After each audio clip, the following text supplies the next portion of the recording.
Hello my dear students. तो चलिए अपने एडजेक्टिव के मिसलिनियस को अब थोड़ा सा और आगे बढ़ा लेते हैं, ठीक है। वैसे तो मैंने बोला था कि एडजेक्टिव का जो मिसलिनियस है वो इस लेक्चर में अपन खत्म कर देंगे। मैं एक काम करता हूँ, इसके साथ ना एक और छोटा सा टॉपिक है डिटर्मिनर्स का, ठीक है। डिटर्मिनर्स वैसे तो अपने डील हो जाते हैं प्रोनाउन चैप्टर में और एडजेक्टिव चैप्टर में। डिटर्मिनर्स कुछ भी नहीं है, कहने का मतलब अलग से जो भी, पहली बात तो कोई अलग से किताब डिटर्मिनर्स नाम से चैप्टर बनाती नहीं है। किसी भी किताब में आपने देखा होगा डिटर्मिनर नाम से अलग चैप्टर नहीं मिलेगा, और अगर मिलता भी है तो उसमें पता क्या पढ़ा रखा होता है। उसमें आपको पढ़ा रखा होता है कि little, a little, the little में क्या डिफरेंस है, वो अपन ने एडजेक्टिव में कर लिया है ना। ईच, ईदर, नीदर में जब ये प्रोनाउन होते हैं, मतलब वो वाले यूज, ईच के बाद ऑफ आए तो ये होगा, ये होगा, तो उनके जो यूसेज है ना, यही तो होते हैं डिटर्मिनर। और क्या होते हैं, this, that, these, those, each, either, neither, some, many, ये सब जो वर्ड्स हैं इनके यूसेज का नाम ही डिटर्मिनर्स है, ठीक है। तो उसके अंदर अलग से पढ़ा रखे होते हैं। अपन ने इनको कुछ को प्रोनाउन चैप्टर में कवर कर लिया, कुछ को एडजेक्टिव चैप्टर में कवर कर लिया, और कुछ को अपन कवर करेंगे सब्जेक्ट वर्ब एग्रीमेंट में, ठीक है। आपको कई जगह एक रूल लिखा हुआ मिल सकता है, मैनी ए के बाद नाउन सिंगुलर वर्ब सिंगुलर आता है। मैनी ए भी एक डिटर्मिनर होता है। अब अपन इसको कहाँ कवर करेंगे, अपन इसको सब्जेक्ट वर्ब एग्रीमेंट चैप्टर के अंदर कवर करेंगे, ठीक है। तो ये बात पता किस लिए बताइए, इसलिए बताइए क्योंकि काफी बच्चे जो हैं वो मेरे पास जैसे भेजते हैं कि सर देखो हम ये बुक पढ़ रहे हैं, ठीक है, प्लिन टू पैरामाउंट पढ़ रहे हैं, जो भी पढ़ रहे हैं। प्लिन टू पैरामाउंट में तो खैर नहीं छोड़ता मैं कुछ भी, और कोई बुक मान लो आपने उठा ली तो वो कहेगा सर आपने ये वाला चैप्टर खत्म कर दिया, इसमें ये वाली बात दे रखी है और ये तो आपने पढ़ा ही नहीं। समझना मेरे भाई, हर एक बुक का, हर एक टीचर का पढ़ाने का तरीका अलग अलग है। हो सकता है कुछ चीजें मैं कहीं और पढ़ाता हूँ। समझ में आया क्या कहना चाह रहा हूँ। अब एक एडजेक्टिव के अंदर एक वो रूल टाइप कह लो, the higher you go the cooler it is, the plus comparative degree इधर, द प्लस कंपैरेटिव डिग्री इधर आएगी, ठीक है। ऐसा स्ट्रक्चर आपको लिखा हुआ मिलेगा। ये वाली बात जो है मैं कहाँ पढ़ाता हूँ, मैं आर्टिकल चैप्टर में पढ़ाता हूँ कि कंपैरेटिव डिग्री के साथ भी द आ जाता है अगर आपको ग्रेजुअल इंक्रीज डिक्रीज दिखाना हो। समझ आया क्या कहना चाह रहा हूँ। तो है क्या चीज ना, हर टीचर का और हर एक बुक का अपना कंटेंट को अलग अलग जगह रखने का तरीका अलग होता है। मुझे जैसे लगता है कि ये वाली चीज मुझे यहाँ पढ़ानी चाहिए, ये वाली चीज मुझे यहाँ पढ़ानी चाहिए, तो मैंने उस हिसाब से अपने पैटर्न को अरेंज कर रखा है, ठीक है। तो ऐसा मैं सोचा करो कि अगर एक आधा रूल आपको नहीं मिलता तो समझ जाया करो ये कहीं ना कहीं जरूर लौट के आना होगा। क्लियर हुई इतनी बात। तो आज वाला जो वीडियो है अपना, आज का जो अपना लेक्चर है, इसके अंदर अपन क्या करेंगे, सबसे पहले तो ये वाला पोर्शन है ये देख लेंगे। इसके बाद एडजेक्टिव का ही थोड़ा सा और पोर्शन है, कुछ एडजेक्टिव्स की मुझे बात करनी, वो हो गया। और लास्ट में अपन अदर, दादर और अनदर, इनको देख लेंगे, ठीक है। आज की वीडियो का अपना मोटिव ये रहेगा, और इसके साथ अपना एडजेक्टिव चैप्टर आज की वीडियो में खत्म हो जाएगा। इसे नेक्स्ट के अंदर अपन कोई और चैप्टर शुरू करेंगे, ठीक है। अभी डिसाइड नहीं किया मैंने कौन सा करेंगे, बता दूंगा कौन सा करेंगे, वो बता क्या दूंगा वो आप देख ही लोगे कि अगला ये शुरू हो गया, ठीक है। आ जाओ, तो इसको अपन डिस्कशन पर ले आते हैं। अपन जैसे देख रहे थे ना, लेटर और लेटर में क्या फर्क है, फर्दर फार्दर में क्या फर्क है, ऐसे ही फार और अलोंग, फार और अलोंग में, अलोंग वे में क्या फर्क है, ऐसे ही अपने को समझना है गुड और वेल के बीच में क्या डिफरेंस है, ठीक। आ जाओ। अब ये जो गुड है ना, ये होता है एक एडजेक्टिव, और वेल है, ये वेल होता है एक एडवर्ब। अभी के लिए मान लो आप इतनी बात जानते हो, देखो गुड की डिग्री क्या चलती है, good, better, best, well, better, best. Comparative degree तक इनकी सेम होती है, सुपरलेटिव भी सेम होती है, good, better, best, well, better, best. इनकी पॉजिटिव में ही डिफरेंस है बस।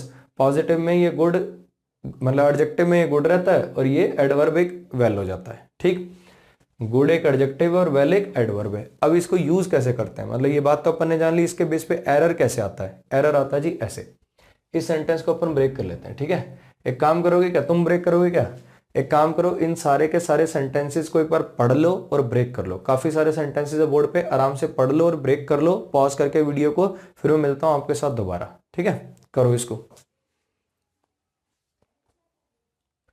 करना है, खाली मत बैठो, करो, सारे के सारे पढ़ो और ब्रेक करो।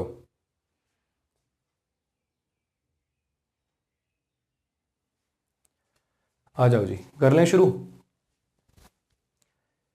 रोहन क्या हो गया, सब्जेक्ट हो गया। प्लेस क्या हो गया, वर्ब हो गया। आपको मैंने एक स्ट्रक्चर पढ़ाया था, सिमिली, याद आ रहा, क्या पढ़ा था स्ट्रक्चर, सिमिली। सिमिली में क्या होता है, एज का स्ट्रक्चर होता है और बीच में क्या लगा होता है, एक एडजेक्टिव लगा होता है या फिर एडवर्ब लगा होता है। जानते हैं ना अपन इतनी बात। तो अब सारा गेम इसी का है। मैंने देखो आपको वैसे उस टाइम पे पढ़ा दिया था वहां की, यहाँ एडजेक्टिव आएगा कि एडवर्ब, आप कैसे देखोगे। अगर इससे पहले वर्ब लिखी हुई है, मतलब एक्शन वर्ब लिखी हुई है, तो सिमिली में आएगा एक एडवर्ब। अगर इससे पहले लिंकिंग वर्ब लिखी हुई है तो सिमिली के अंदर आएगा एक एडजेक्टिव। याद आ रही है वाली बातें, समझना, क्योंकि सिमिली का काम है कंपैरिजन करना। अब आप सेंटेंस पढ़ के जानोगे ना कि कंपैरिजन करना किसका है। अगर दो नाउन का कंपैरिजन करना हुआ तो फिर वो सिमिली के बीच में एडजेक्टिव लिखना पड़ता है। अगर दो वर्ब्स का कंपैरिजन करना हुआ तो सिमिली के बीच में एडवर्ब लिखनी पड़ती है। तो आपको देखना है कि इस सेंटेंस में कंपैरिजन होना किसका है, समझना है। ये अमित क्या हो जाएगा, सब्जेक्ट नंबर 2 हो जाएगा। स्टिल क्या हो जाएगी, कंजंक्शन हो जाएगी। इसकी जो अमित के साथ वर्ब अंडरस्टूड है, अमित डज, वो अंडरस्टूड है, ठीक है। Verb Rohan plays as well as Amit does, ऐसे वो डज अंडरस्टूड है। स्टिल कंजंक्शन है। नोबडी सब्जेक्ट नंबर 3 हो गया, अप्रिशिएट्स वर्ब नंबर 3 हो गया, और ये हिम ऑब्जेक्ट नंबर 3 हो गया। इतनी कहानी क्लियर है। अब इस सेंटेंस का मीनिंग क्या है? इस सेंटेंस का मीनिंग है कि रोहन उतना ही बढ़िया खेलता है जितना अमित खेलता है, फिर भी उसको कोई अप्रिशिएट नहीं करता। स्टिल यहाँ पर कंजंक्शन है भाई, स्टिल एडवर्ब भी होता है, स्टिल कंजंक्शन भी होता है। एक ही वर्ड के पार्ट्स ऑफ स्पीच एक से ज्यादा हो सकते हैं, डिपेंड करता है सेंटेंस पे, जानते हैं ना ऐसी बातें। करा था ना, वर्क नाउन भी हो सकता है, वर्क वर्ब भी हो सकता है, हेल्प नाउन भी हो सकता है, हेल्प वर्ब भी हो सकता है, फास्ट एडजेक्टिव भी हो सकता है, फास्ट एडवर्ब भी हो सकता है, फास्ट वर्ब भी हो सकता है, फास्ट नाउन भी हो सकता है। कैसे जानते हो? कैसे जानते हो? सेंटेंस को पढ़ के। सेंटेंस को देखेंगे कि वो एक्शन किसकी तरह से कर रहा है, और उसके बेसिस पे हम क्या कर देंगे, उसका पार्ट्स ऑफ स्पीच डिफाइन कर देंगे। इतनी कहानी क्लियर है? आ जाओ। तो मैं कहना ही चाह रहा हूँ इस सेंटेंस का क्या मीनिंग निकला। रोहन खेलता है उतना ही बढ़िया जितना अमित खेलता है, फिर भी कोई उसे अप्रिशिएट नहीं करता। रोहन उतना ही बढ़िया खेलता है जितना अमित खेलता है, फिर भी उसे कोई अप्रिशिएट नहीं करता। तो मुझे बताओ यहाँ कंपैरिजन करना किस किस का है? यहाँ पे रोहन और अमित, इन दोनों नाउन्स का कंपैरिजन करना है कि इन दोनों के खेलने का कंपैरिजन करना है? इन दोनों के खेलने का। रोहन उतना ही बढ़िया खेलता है जितना अमित खेलता है। रोहन उतना ही बढ़िया खेलता है जितना अमित खेलता है। समझ में आया? पता कैसे चला? एक तो मुझे तो मीनिंग से पता चल गया, और अगर मीनिंग से नहीं भी पता चला तो कोई दिक्कत नहीं है। आप क्या कर सकते हो, यहाँ पे वर्ब क्या लगी हुई है आपकी, प्लेज। ये कैसी वर्ब है, लिंकिंग वर्ब है कि एक्शन वर्ब है? ये तो एक्शन वर्ब है भाई। अगर एक्शन वर्ब के बाद सिमिली लिखी हो, अगर एक्शन वर्ब के बाद सिमिली लिखी हो, तो उस सिमिली में क्या लगाना पड़ता है, एक एडवर्ब लगाना पड़ता है। अब मुझे बताओ कि इसमें एडवर्ब है कौन सा, गुड है कि वेल है? तो यहाँ पे लिखना पड़ेगा एज वेल एज। यहाँ पे आपको लिखना पड़ेगा एज वेल एज। इतनी बात आई समझ में? देखो एज गुड एज आपको बोलने सुनने में बहुत अच्छा लग रहा होगा, यहाँ पे अगर वेल लगा दूं ना तो बल्कि आपको खराब लगने लग जाएगा। लेकिन समझना, जब भी यहाँ पे आप कोई एक्शन वर्ब लिखोगे ना, यहाँ पे हमेशा एडवर्ब आता है। आप चाहो तो एक दो सेंटेंस और सुन के देखो। अगर मान लो यहाँ पे ऐसे लिखा होता रोहन टॉक्स, रोहन टॉक्स, बताओ इसके अंदर क्या लिखते? एज पोलाइटली एज की एज पोलाइट एज? क्या लिखते? Rohan talks as politely as Amit की as polite as Amit? As politely. कोई मर्जी लगा के देखो आप। Rohan fought, Rohan fought, FOUGST, fight की सेकेंड फॉर्म, ठीक है। Rohan fought as brave as Amit की as bravely as Amit? As bravely as Amit. जब भी आप यहाँ पे एक्शन वर्ब रख रहे हो तो सिमिली के अंदर आपको क्या लगाना पड़ रहा है, एक एडवर्ब लगाना पड़ रहा है। क्लियर हुई इतनी बात? ऐसे ही गुड एक एडजेक्टिव है, वेल एक एडवर्ब है, तो आप यहाँ पे वेल लगाया करो। इतनी कहानी हो गई क्लियर? नेक्स्ट पे आ जाओ। Amit is as well as Ajay. Amit क्या हो गया, सब्जेक्ट हो गया। इज क्या हो गया, मेन वर्ब हो गया आपका, ठीक है। अब ये सिमिली के अंदर ये मतलब ये सिमिली से पहले क्या आ रही है, एक लिंकिंग वर्ब आ रही है। अगर इससे पहले लिंकिंग वर्ब आ रही है तो मुझे बताओ सिमिली के अंदर आएगा क्या? सिमिली के अंदर एडजेक्टिव आएगा कि एडवर्ब आएगा? ऑब्वियसली एडजेक्टिव आएगा। फिर भी इस सेंटेंस को ब्रेक करते हैं और आगे चीजों को समझ लेते हैं। ये अजय क्या होगा, सब्जेक्ट नंबर 2 हो गया। इसकी जो वर्ब है वो अंडरस्टूड हो गई। Amit is as good as Ajay is. इन क्या हो गया, प्रेपोजिशन। ओपिनियन क्या हो गया, इस प्रेपोजिशन का ऑब्जेक्ट। और माई क्या हो गया आपका, पजेसिव एडजेक्टिव हो गया। इतनी कहानी क्लियर है? ये अमित उतना ही अच्छा है जितना अजय। इन मेरे ओपिनियन में तो अजय उतना ही अच्छा है जितना अमित, उतना ही अच्छा जितना अजय। अमित उतना ही बढ़िया है जितना अजय है इन माई ओपिनियन। वैसे तो ये इन माई ओपिनियन जनरली आप सेंटेंस के शुरू में रखते हो, ठीक है, ये मैंने लास्ट में लिख दी। जनरली इसकी जो पोजीशन होती है ना शुरू में होती है। In my opinion Amit is as good as Ajay, ये ऐसे लिखना चाहिए था, ठीक है। मैंने सेंटेंस लिखते टाइम सोचा नहीं, अभी बोल रहा हूं तो मुझे लग रहा है ये जो इन माई ओपिनियन है ना, ये आपको सेंटेंस के शुरू में लिखना चाहिए था, ठीक। आगे से जब भी आप कभी इन माई ओपिनियन को यूज करो तो शुरुआत में लिख लिया करो, क्योंकि इसी पे स्ट्रेस देना होता है आपको। इसमें लास्ट में लिख दोगे तो कोई ग्रामर की गलती नहीं है, लेकिन इसकी बढ़िया पोजीशन शुरू में होती है, समझना। ये कोई ग्रामर का एरर नहीं हो गया, कहीं सोचो सर ये लास्ट में लगाने तो गलत हो जाता है, नहीं, ग्रामर का एरर नहीं हुआ, लेकिन इसकी बढ़िया पोजीशन क्या है, सेंटेंस के शुरू में इन माई ओपिनियन, फिर कॉमा, फिर आगे लिखा करो Amit is as good as Ajay, यानी इसको शुरू में ले जाया करो, ठीक है। अब बात ये है यहाँ कंपैरिजन करना किस किस का है, बताओ। किसी एक्शन का कंपैरिजन करना है, किसी वर्ब का कंपैरिजन करना है, कि दो नाउन्स का कंपैरिजन करना है? दो नाउन्स का कंपैरिजन करना है, अमित का और अजय का। अगर दो नाउन्स का कंपैरिजन करना है तो मुझे बताओ अब उसको किस से करें, एक एडवर्ब से करें कि एडजेक्टिव से करें? नाउन के कंपैरिजन के लिए यूज किसका करें, एडवर्ब का कि एडजेक्टिव का? बोलो, ऑब्वियसली एडजेक्टिव का। ठीक है, तो इस केस में सिमिली के बीच में क्या आ जाएगा, सिमिली के बीच में आ जाएगा एक एडजेक्टिव। आपको क्या लगाना पड़ेगा, यहाँ पे लिखना पड़ेगा गुड। इतनी बात आई समझ में? फिर से समझ लो, Amit is as good as Ajay, Amit is as good as Ajay. Clear हो गई इतनी बात? अमित का कंपैरिजन करना है अजय के साथ। पहली बात तो मीनिंग से क्लियर हो रहा है, मीनिंग से नहीं भी क्लियर हो रहा तो आपको हिंट बता रखा है ना, अगर इससे पहले एक्शन वर्ब आएगी तो सिमिली के अंदर एक एडवर्ब आएगी, अगर इससे पहले लिंकिंग वर्ब आएगी तो सिमिली में क्या आ जाएगा, एक एडजेक्टिव आ जाएगा। इतनी कहानी क्लियर है? अब देखो ये दो सेंटेंस थे बड़े आसान। अब इन दो सेंटेंस को करने के बाद ना अपने को ये दो सेंटेंस और करने पड़ेंगे, वरना देखो कंफ्यूजन क्रिएट होगा। कंफ्यूजन कब क्रिएट होगा, जब आप इन सेंटेंसेस को देखोगे ना तो आपको ऐसा लगेगा कि अमन सर ने शायद कुछ गलत पढ़ा दिया। ठीक, मैं फिर बता रहा हूँ, गलत कुछ नहीं होता, बस वो पूरा नहीं होता। हो सकता है कि उसके अंदर एक पॉइंट कुछ और ऐड होना हो। क्लियर हुई इतनी बात? आ जाओ, इस सेंटेंस को क्यों लिखा समझना। अगर मैं इस सेंटेंस को ब्रेक करने की बात करूं, आई सब्जेक्ट हो गया, ठीक है, एम क्या हो गया, एम मेन वर्ब हो गया, ठीक। अब ये वेल क्या हो गया, ये नाउ एडवर्ब ऑफ टाइम हो गया, और ये वेल देखो अब क्या है, वेल तो एक एडवर्ब होता है, वो लिखा हुआ ना, वेल तो एक एडवर्ब होता है। अगर वेल एक एडवर्ब होता है तो फिर इसने सब्जेक्ट कॉम्प्लीमेंट का काम कैसे किया? सर आपने पिछले लेक्चर में बताया था कि here, there, somewhere, everywhere, nowhere, ये सब सब्जेक्ट कॉम्प्लीमेंट का काम कर सकते हैं। लेकिन उसी लेक्चर में एक ये बात भी बोली थी कि एडवर्ब ऑफ मैनर कभी सब्जेक्ट कॉम्प्लीमेंट नहीं बन सकता। आई एम ब्रेवली नहीं लिख सकते आप, आई एम केयरलेसली नहीं लिख सकते आप। एडवर्ब ऑफ मैनर कभी भी सब्जेक्ट कॉम्प्लीमेंट नहीं बन सकता, बताई थी ना उसमें बात। वो बात जो कि ये वाले एडवर्ब होते हैं ये बन जाते हैं सब्जेक्ट कॉम्प्लीमेंट भी, ऑब्जेक्ट भी, वो बात किसके लिए बोली थी? वो बात बोली थी एडवर्ब ऑफ प्लेस के लिए। एडवर्ब ऑफ मैनर, कोई काम कैसे हो रहा है, सोचो एडवर्ब ऑफ मैनर का काम क्या है, कोई काम कैसे हो रहा है, तो काम तो होना चाहिए। एडवर्ब ऑफ मैनर तब आ पाएगा जब कोई काम हो रहा हो। समझ में आया क्या कहना चाह रहा हूं? अगर काम ही नहीं होगा तो एडवर्ब ऑफ मैनर कैसे आ सकता है, सोचो। समझ में आया? इसीलिए एडवर्ब ऑफ मैनर कभी भी सब्जेक्ट कॉम्प्लीमेंट नहीं बन सकता। क्यों नहीं बन सकता? क्योंकि इसके अंदर आएगी लिंकिंग वर्ब। अगर लिंकिंग वर्ब आएगी तो कोई काम नहीं होगा, काम नहीं होगा तो कोई काम कैसे हो रहा है इसको बताने वाला वर्ड आ कैसे सकता है।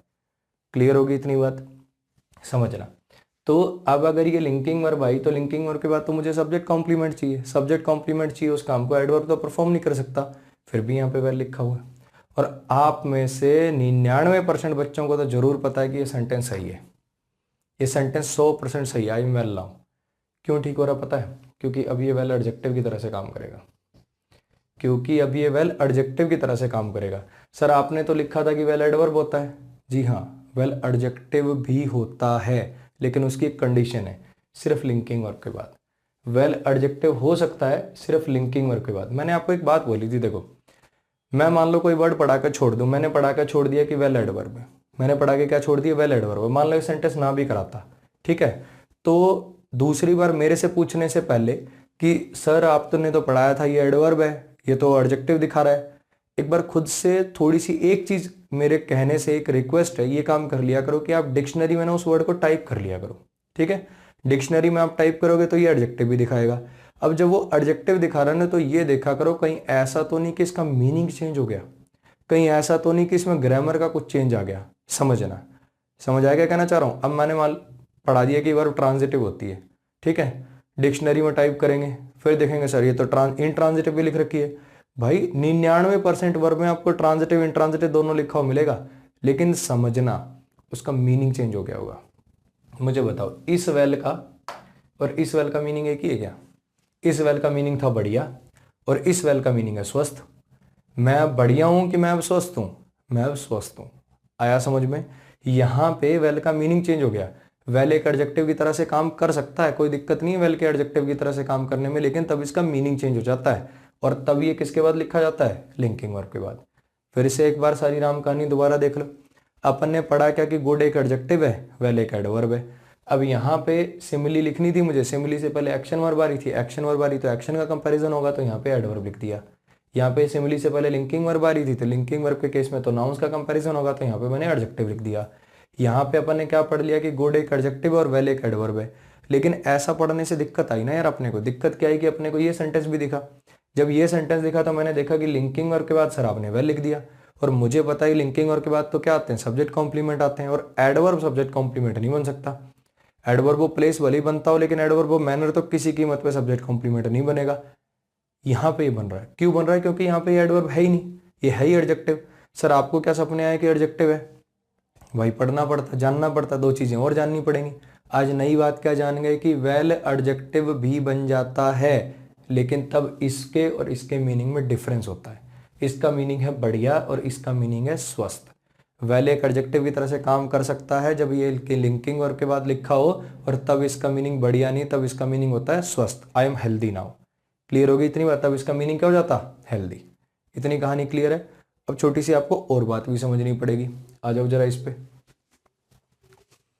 Rohan as well as Ajay came here. अब ये सेंटेंस लिख दिया।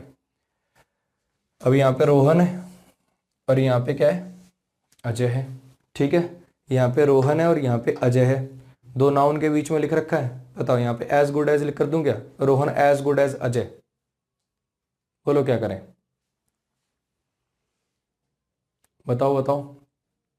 कंपैरिजन करना है यहाँ दोनों का। जैसे यहाँ पर कंपैरिजन करना था कि वो उतना ही बढ़िया खेलता जितना वो, उतना ही बढ़िया जितना अजय, यहाँ पे कोई कंपैरिजन करना है क्या?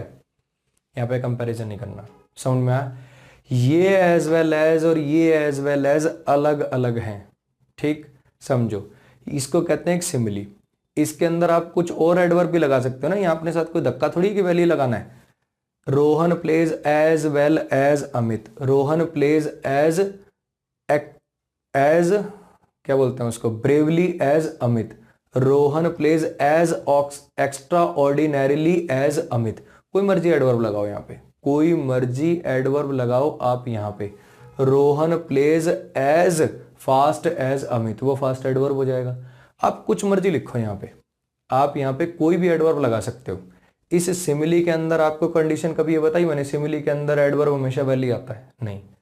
यहां कुछ और लगा के देखो, यहां पे लिख पाओगे Rohan as politely as Ajay, Rohan as bravely as Ajay, यहां लिख पाओगे? यहां पे वैली रखना पड़ रहा है क्योंकि ये फिक्स स्ट्रक्चर है, ये सिमिली विमिली नहीं है कोई। इसको बोलते हैं एक प्रेपोजिशनल फ्रेज। इसका मीनिंग होता है भी वाला। ये सब्जेक्ट हो जाता है, ये होता है एक प्रेपोजिशनल फ्रेज। इसका काम लूंगा मैं सब्जेक्ट वर्ब एग्रीमेंट चैप्टर में। इसका काम क्या लूंगा? सब्जेक्ट वर्ब एग्रीमेंट चैप्टर में आपसे दोबारा पूछूंगा क्या होता है ये, फिर से समझ लो। ये एक सिमिली है और ये सिमिली नहीं है। इसका मीनिंग होता है भी। इसका क्या मीनिंग होता है? भी। ठीक है, भी वाली सेंस देने के काम आता है ये, या भी नहीं कहना चाहिए और कहना चाहिए। ठीक है, और वाली सेंस देने के काम आता है, लेकिन ये एंड से थोड़ा सा डिफरेंट होता है, ध्यान रखना। अभी बताऊंगा, जब सब्जेक्ट वर्ब एग्रीमेंट पढ़ाऊंगा तो बताऊंगा कि एंड लगा देने से और एज वेल एज लगा देने से मीनिंग में क्या डिफरेंस आता है, ग्रामर में क्या डिफरेंस आता है। क्लियर इतनी बात? लेकिन इतना तो समझ गए ना यार कि ये वाले और ये वाले में फर्क है। ये वाला काम आ रहा है कंपैरिजन के, ये सिमिली, ये दो चीजों को कंपेयर करने के काम आ रही है। यहाँ पर कोई कंपैरिजन हो रहा है क्या? यहाँ पर कोई कंपैरिजन नहीं हो रहा। यहाँ पर आपको क्या कहना है? रोहन और अजय यहाँ पर आए थे, रोहन और अजय यहाँ पर आए थे। तो ये अजय क्या हो गया? अजय हो गया इस प्रेपोजिशन का ऑब्जेक्ट। जैसे प्रेपोजिशन होती है ना, जैसे मतलब कोई और प्रेपोजिशन होती है, ऐसे प्रेपोजिशनल फ्रेज होते हैं और वो भी अपना ऑब्जेक्ट रख सकते हैं। ये वर्ड मैंने यूज किया था, आपको ध्यान हो तो, प्रोनाउन के मिसलिनियस में। Together with, along with, accompanied by, क्या बोला था इनको? इनको बोला था प्रेपोजिशनल फ्रेज। जैसे एडजेक्टिवल फ्रेज होता है, एक से ज्यादा शब्द अगर एडजेक्टिव की तरह से काम करते हैं तो एडजेक्टिवल फ्रेज, या क्लोज वर्ब आए तो क्लोज ना तो फ्रेज। ऐसी एक से ज्यादा शब्द मिलकर अगर प्रेपोजिशन की तरह से काम कर दे तो उसे कह देते हैं प्रेपोजिशनल फ्रेज। समझ में आया? केम क्या हो गया आपका? वर्ब हो गया। हेयर क्या हो गया आपका? एडवर्ब ऑफ प्लेस हो गया। समझ में आई इतनी बात? ये दोनों सेंटेंस आपको इसलिए बताए ताकि आप जब दोबारा कभी इस रूल को पढ़ने के बाद सेंटेंस देखो ना, तो जो आपके मन में ये डाउट आ सकते थे मैंने पहले ही क्लियर कर दी अपनी सेफ्टी के लिए। ठीक है, कहीं आपको ऐसा नहीं लगे कि कुछ गलत पढ़ा दिया। फिर से समझ लो, इस एज वेल एज में और इस एज वेल एज में फर्क है। ये वाला एक सिमिली, ठीक है, ये क्या काम आता है? ये काम आता है कंपैरिजन के। ये वाला एक प्रेपोजिशनल फ्रेज, ये क्या काम आता है? और की सेंस देने के। ये दो नाउन्स को ज्वाइन करता है। एक और हिंट बताता हूँ, देखो बढ़िया सा। सिमिली हमेशा वर्ब के बाद आएगी, चाहे लिंकिंग वर्ब हो चाहे एक्शन वर्ब हो, वो बात हो रहा है, सिमिली हमेशा वर्ब के बाद आएगी, ठीक है। और ये वर्ब से पहले भी आ सकता है। देखो वर्ब वहां पड़ी है, ये तो इन नाउन्स को ज्वाइन करने के लिए आ गया, ये दो नाउन्स या प्रोनाउंस को ज्वाइन करने के लिए आता है, और ये इस वर्ब को कंपेयर करने के लिए या लिंकिंग वर्ब के बाद लगकर दो नाउन्स को कंपैरिजन करने के लिए आता है, ठीक। सिमिली जो होती है वो किसी वर्ब को कंपेयर करने के लिए या फिर किसी लिंकिंग वर्ब के बाद लगकर दो नाउन्स या प्रोनाउंस को कंपैरिजन करने के काम आती है। ये केवल दो नाउन्स या प्रोनाउंस को कनेक्ट करने के काम आता है। समझ में आया? इस एज वेल एज और इस एज वेल एज में डिफरेंस क्लियर हो गया? दोनों नो एरर है। देखो ये भी नो एरर है और ये वाला भी नो एरर है। ये सिर्फ आपको इसलिए पढ़ाए हैं ताकि इसको, इन सेंटेंसेस को पढ़ने के लिए जो अपने कॉन्सेप्ट यूज करे वो इन सेंटेंसेस में लगते नहीं है। आप इन सेंटेंसेस को देखते और फिर कंफ्यूज होते, इसलिए मैंने इनको पहले ही पढ़ा दिया। इतनी कहानी क्लियर है? चलो जी नेक्स्ट पे आ जाओ। अब देख लेते हैं अपन बैड और इल का डिफरेंस, कि बैड और इल के अंदर क्या डिफरेंस है। देखो समझना, जैसे अपन ने पढ़ा ना कि गुड और वेल एडजेक्टिव और एडवर्ब होते हैं, ऐसे ही बैड क्या होता है, बैड एक एडजेक्टिव होता है और इल एक एडवर्ब होता है, ठीक। जैसे गुड और वेल दोनों का मीनिंग अच्छा अच्छा होता है, ऐसे ही बैड और इल दोनों का मीनिंग बुरा बुरा होता है, ठीक। अब अपने को देखना है कि अपने को अगर एडजेक्टिव की रिक्वायरमेंट होगी तो अपन बैड लगाया करेंगे, अपने को अगर एडवर्ब की रिक्वायरमेंट होगी तो अपन इल लगाया करेंगे। पता कैसे चलेगा रिक्वायरमेंट किसकी है? सेंटेंस को ब्रेक करो, बता देगा खुद ही सेंटेंस। आ जाओ। यू क्या हो गया आपका? सब्जेक्ट हो गया। शुड क्या हो गया? हेल्पिंग वर्ब हो गया। स्टे क्या हो गया? मेन वर्ब हो गया। अवे क्या हो गया? एडवर्ब हो गया। फ्रॉम क्या है? प्रीपोजिशन। ये अवे इसको क्वालिफाई करने वाला एडवर्ब प्लेस हो गया, ठीक है। फ्रॉम प्रीपोजिशन है। ये बॉयज क्या हो गया? इस प्रीपोजिशन का ऑब्जेक्ट हो गया। ये मैरिड क्या होगा? इसको क्वालिफाई करने वाला एडजेक्टिव हो गया, ठीक है। अब सोचो यहां पर क्या चाहिए आपको। यू शुड स्टे अवे, तुम्हें दूर रहना चाहिए। यू शुड स्टे अवे, तुम्हें दूर रहना चाहिए। किससे? बैड मैनर्ड बॉय से, बुरी आदतों वाले लड़कों से, बुरी आदतों वाले लड़कों से, ठीक है। ये मैनर्ड एडजेक्टिव है, पास्ट पार्टिसिपल की तरह से काम कर रहा है, ये इसको क्वालिफाई करने वाला एडजेक्टिव हो गया। अभी बैड किसको क्वालिफाई कर रहा है? लड़के बुरे हैं कि इनकी आदतें बुरी हैं? बुरी आदतों वाले लड़कों से। तो बेसिकली ये बैड क्या है? इसको क्वालिफाई कर रहा है। अब मुझे बताओ कि एडजेक्टिव को क्वालिफाई करने के लिए, एडजेक्टिव को क्वालिफाई करने के लिए क्या लगना चाहिए था? एडवर्ब लगनी चाहिए कि एडजेक्टिव? एडजेक्टिव को तो एडवर्ब क्वालिफाई करते हैं। आपको पता है कि बैड तो एडजेक्टिव होता है। फिर से समझ लो, तुम्हें दूर रहना चाहिए किनसे? बुरी आदतों वाले लड़कों से, बैड मैनर्ड बॉयज से। तो ये बॉयज नाउन है, नाउन को क्वालिफाई करने का काम कौन करता है? एडजेक्टिव करता। अब एडजेक्टिव को क्वालिफाई कराने के लिए मुझे क्या चाहिए? एक एडवर्ब चाहिए कि एक एडजेक्टिव चाहिए? यहाँ पे मुझे चाहिए था एक एडवर्ब और लगा रखा मैंने एक एडजेक्टिव। बैड होता है एक एडजेक्टिव, इल होता है एक एडवर्ब। यहाँ पे आपको लिखना पड़ेगा इल मैनर्ड बॉयज। समझ में आया? देखो होता क्या नहीं, बैड मैनर्ड आपको पढ़ने में बहुत अच्छा लगेगा यहाँ पे, इसीलिए इस पे एरर आता है।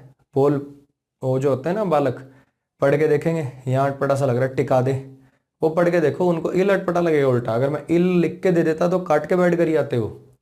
समझ आया क्या कहना चाह रहा हूँ?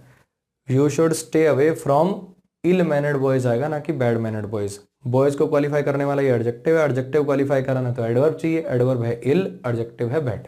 क्लियर होगी इतनी कहानी? चलो जी नेक्स्ट सेंटेंस पे आ जाओ। अब इसकी बात कर लेते हैं। यू क्या हो गया? सब्जेक्ट हो गया।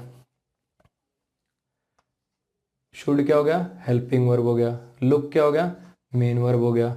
नहीं मेरे भाई, ये लुक आफ्टर इकट्ठा जाएगा, ठीक है। एक वर्ड फ्रेजल वर्ब अपन पढ़ चुके हैं ना पहले, जब दो वर्ड साथ मिलकर एक ही वर्ब की तरह से काम कर दें। लुक माने तो देखना होता है, लेकिन लुक आफ्टर माने क्या होता है? लुक आफ्टर माने होता है देखभाल करना। लुक माने देखना और लुक आफ्टर माने देखभाल करना। तो यहाँ पर इन दोनों को अलग अलग मत लिख देना, ऐसा मत लिख देना कि ये वर्ब और ये प्रीपोजिशन, इनको इकट्ठा ही लिखो वर्ब। तो ये क्या होगी? आपकी मेन वर्ब होगी, ठीक। लुक आफ्टर, लुक इनटू, ऐसे लुक क्या है? वर्ब है। लुक इनटू क्या हो गया? फ्रेजल वर्ब होगी, जिसका मतलब हो गया इन्वेस्टिगेट करना। लुक क्या है? वर्ब है। लुक आफ्टर क्या होगी? फ्रेजल वर्ब होगी, जिसका मतलब होता है देखभाल करना। तो वर्ब में जब एक प्रेपोजिशन या फिर एडवर्ब लगाकर, वर्ब में प्रेपोजिशन या फिर एडवर्ब लगाकर जब एक और कॉम्बिनेशन बना दिया जाए और वो वर्ब के रियल मीनिंग से अलग हो। लुक माने तो देखना था ना, लुक का मीनिंग तो देखना होता है। लुक मतलब वर्ब के रियल मीनिंग से कुछ अलग मीनिंग कन्वे करने लग जाए तो फिर आप उस टर्म को बोलते हो फ्रेजल वर्ब, ठीक है। You should look after, you should look after, तुम्हें देखभाल करनी चाहिए किनकी? You should look after home? Parents. Parents क्या हो गए? ऑब्जेक्ट हो गए, ठीक है। योर क्या हो गया? इन पेरेंट्स पे पोजेशन बनाने वाला पजेसिव एडजेक्टिव हो गया। अब ये इल से क्या करवाना चाह रहे हो, इल से कराना चाह रहे हो इस पेरेंट्स को क्वालिफाई। जो एक नाउन को क्वालिफाई करेगा वो कौन होगा, वो एक एडजेक्टिव होगा। लेकिन इल हमें पता क्या होता है, इल तो एडवर्ब होता है, इल तो एडवर्ब होता है। अगर ये इल एडवर्ब है, अगर ये इल एडवर्ब है तो फिर क्या है, यहाँ पे इल तो आ नहीं पाएगा। तो क्या लगा दूं, यहाँ पे बैड लगा दूं क्या, इल एडवर्ब है, बैड एडजेक्टिव है, मुझे यहाँ पर एक एडजेक्टिव चाहिए तो फिर लगा देता हूँ ना यार यहाँ पे बैड। तुम्हें देखभाल करनी चाहिए किनकी, तुम्हारे बुरे माँ बाप की। अरे माँ बाप बुरे हैं कि बीमार हैं बेचारे, बीमार है। तो यहाँ पे दिक्कत मेरे साथ ये आएगी, इल मैं लगा नहीं सकता क्योंकि इल एक एडवर्ब है, ठीक है। बैड मैं लगा नहीं सकता क्योंकि बैड का मीनिंग बुरा हो जाएगा। और मुझे चाहिए एक ऐसा वर्ड, मुझे चाहिए एक ऐसा वर्ड जो एडजेक्टिव होता हो और मीनिंग जिसका बीमार होता हो। मुझे चाहिए एक ऐसा वर्ड जो एडजेक्टिव होता हो और जिसका मीनिंग बीमार होता हो। समझ में आया, वो वर्ड कौन है, वो वर्ड है ये एलिंग। एक वर्ड होता है एलिंग, ठीक है। इसका मीनिंग क्या होता है, किसी दुख से, किसी पीड़ा से ग्रसित, ठीक है। जरूरी नहीं कि बीमारी हो, किसी दुख मतलब वैसे कोई मेंटल टेंशन, कोई और बीमारी, किसी की परेशानी उससे ग्रसित हो, उसके लिए वर्ड एलिंग का यूज हो जाता है। एलिंग वर्ड है, पार्ट्स ऑफ स्पीच एडजेक्टिव है, इसका मीनिंग है दुख, किसी दुख दर्द से पीड़ा से ग्रसित, ठीक है। तो अब इसको मैं यहाँ पे क्या लिख दूंगा, एलिंग। अब काफी बच्चे कहेंगे सर सिक भी लगा सकते हैं क्या, सिक, सिक तो एडजेक्टिव होता है। हाँ भाई सिक एडजेक्टिव होता है, लेकिन सिक क्या होता है ना, टेम्परेरी बीमारी के लिए, मतलब 1-2 दिन के लिए, सर्दी खांसी जुकाम के लिए यूज करते हो। इल को हटा के अगर लगा रहे तो एलिंग को प्रेफर किया करो, ठीक है। इल वर्ड जो है, इसने इल होता है थोड़े से लंबे टाइम के लिए बीमार, ठीक। सिक होता है सर्दी खांसी जुकाम 1-2 दिन की बीमारी, इस टाइप से। तो इल को हटा के अगर लिखो तो एलिंग को प्रेफर किया करो। सिक गलत नहीं है, प्रेफर एलिंग को किया करो, ये कह रहा हूँ, ठीक है। चलो जी नेक्स्ट पे आ जाओ।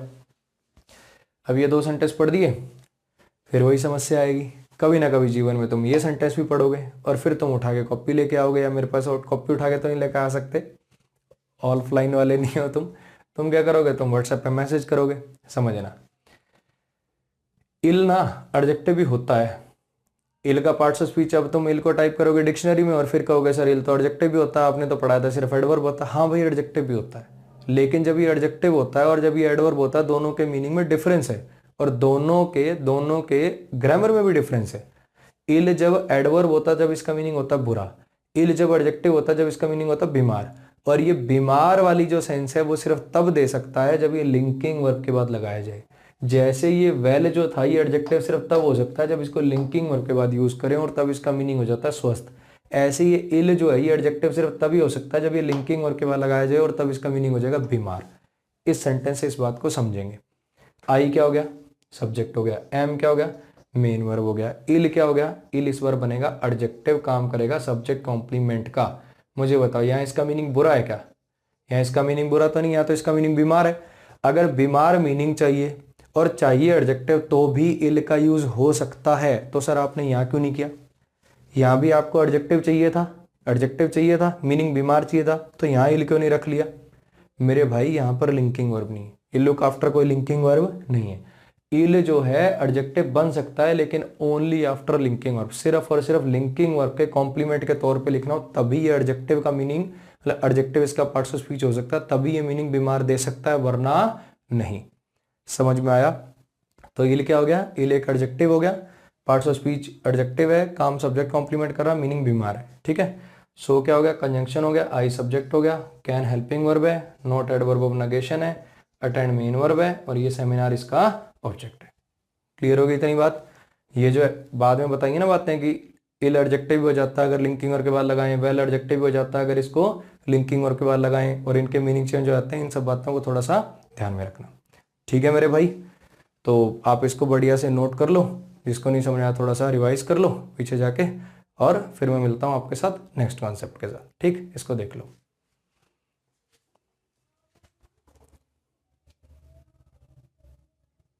आओ भाई अब कुछ और कॉन्सेप्ट्स को देख लेते हैं।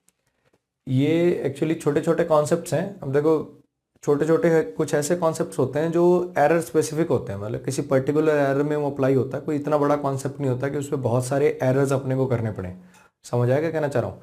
हर चैप्टर के अंदर कुछ ऐसे छोटे छोटे कॉन्सेप्ट्स होते हैं। प्रोनाउन चैप्टर के भी जब मैं डाउट्स डिस्कस करूंगा तो उसके अंदर भी आपको बताऊंगा कि बहुत सारे ऐसे छोटे छोटे, मतलब एक वो सेंटेंस स्पेसिफिक ही है, मतलब इस सेंटेंस में ये वाली बात अप्लाई होगी। वो कोई इतना बड़ा कॉन्सेप्ट नहीं है कि उस पर अपने को 5, 10, 20 एरर प्रैक्टिस करने पड़े। तो जब अपन एडजेक्टिव की शीट आपको देंगे तो उसके अंदर आप देखोगे कि बहुत सारे ऐसे, मतलब एरर्स हैं जो सर ने क्लास के अंदर रूल नहीं पढ़ा रखे। ये एक मतलब एक सेंटेंस के लिए ये वाला रूल सा लिखा हुआ है, समझ आया? तो उन कॉन्सेप्ट्स के पीछे क्या क्या हो सकता है वो मैं बता देता हूँ आपको, कि ऐसे आपको 5-10 एरर अपनी शीट में देखने को मिल सकते हैं, 5-10 का 20-25 भी मिल सकते हैं, ठीक है? तो उनके पीछे के जो लॉजिक्स हैं वो आपको मैं यहीं क्लियर कर देता हूँ ताकि आपको उस टाइम पे समझने में परेशानी ना हो। ठीक, आ जाओ। अब ये पहले दो सेंटेंसेस को देखो। The parents concern of the child met the principal. एक काम करो, इसको ना सारे सेंटेंसेस को एक बार ब्रेक कर लो, क्योंकि ब्रेक करोगे तभी थोड़ा सा मेरे को समझाने में थोड़ा इजी रहेगा। ठीक है, इन सेंटेंसेस को ब्रेक करो और फिर मैं मिलता हूं आपके साथ वापसी। ठीक, ब्रेक करने हैं भाई सारे के सारे।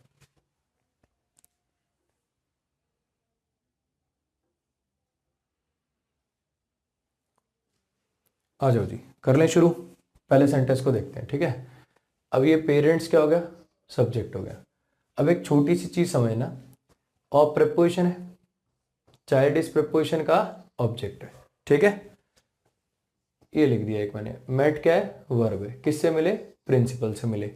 मुझे बस इतना बता दो कि ये जो कंसर्न्ड है ये वर्ब हो सकता है क्या? कंसर्न वर्ब भी होता है, किसी से कंसर्न करना, आई कंसर्न्ड हिम, वर्ब भी होता है ये। लेकिन यहाँ इस सेंटेंस में वर्ब हो सकता है क्या? सोचो, अगर ये भी वर्ब हो गया, ये भी वर्ब हो गया, तो कंजंक्शन कहाँ है? समझ आया क्या कहना चाह रहा हूं? तो इससे मुझे पता चल गया कि वर्ब वो नहीं है। मुझे बताओ, पेरेंट्स ने कंसर्न किया है कि पेरेंट्स मिले हैं प्रिंसिपल से, पेरेंट्स मिले हैं प्रिंसिपल से। ये कंसर्न जो है ना, ये इसको क्वालिफाई करने वाला एडजेक्टिव है, पास्ट पार्टिसिपल है।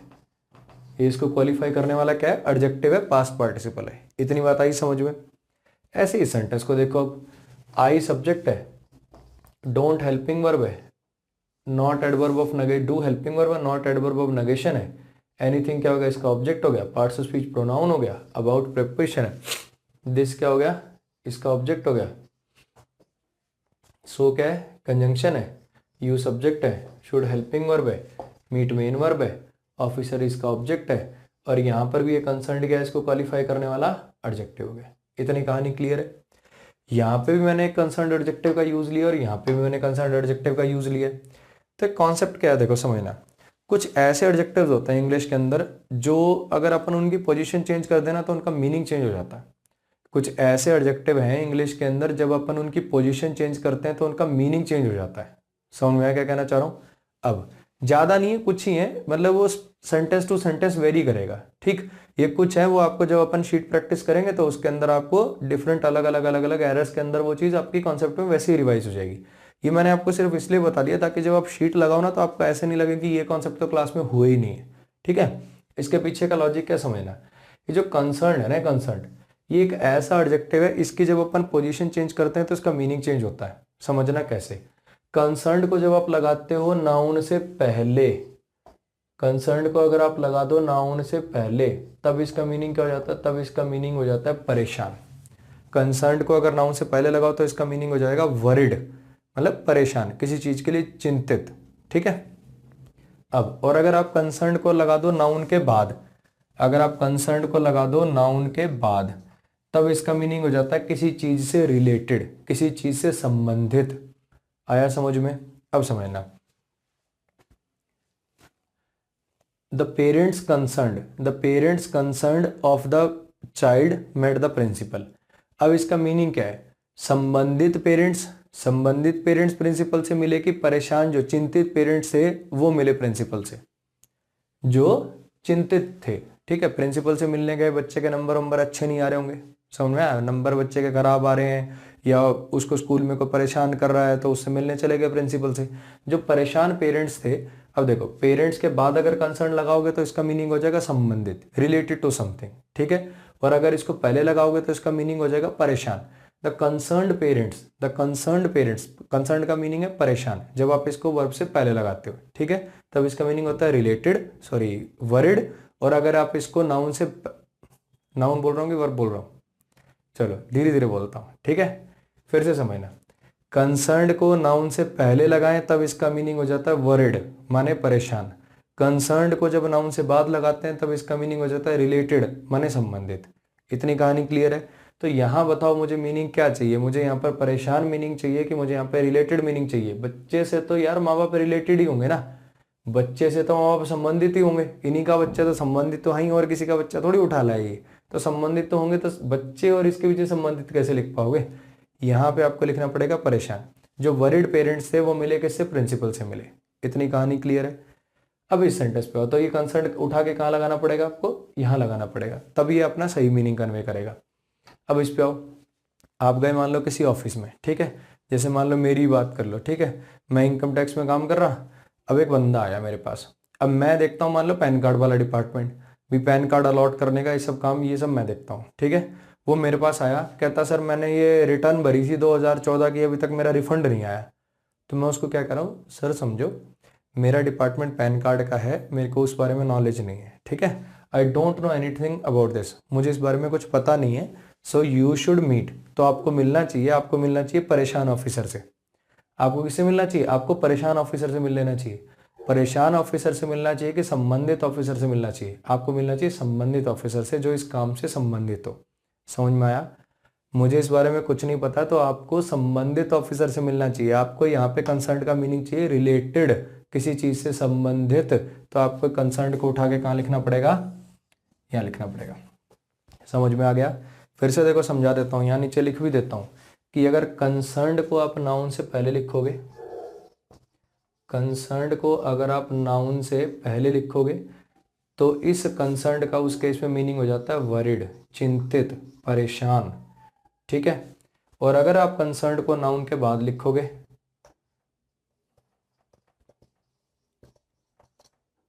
अरे यार बाद में लिखना था, अगर आप कंसर्न्ड को लिख दो नाउन के बाद, नाउन प्लस कंसर्न्ड,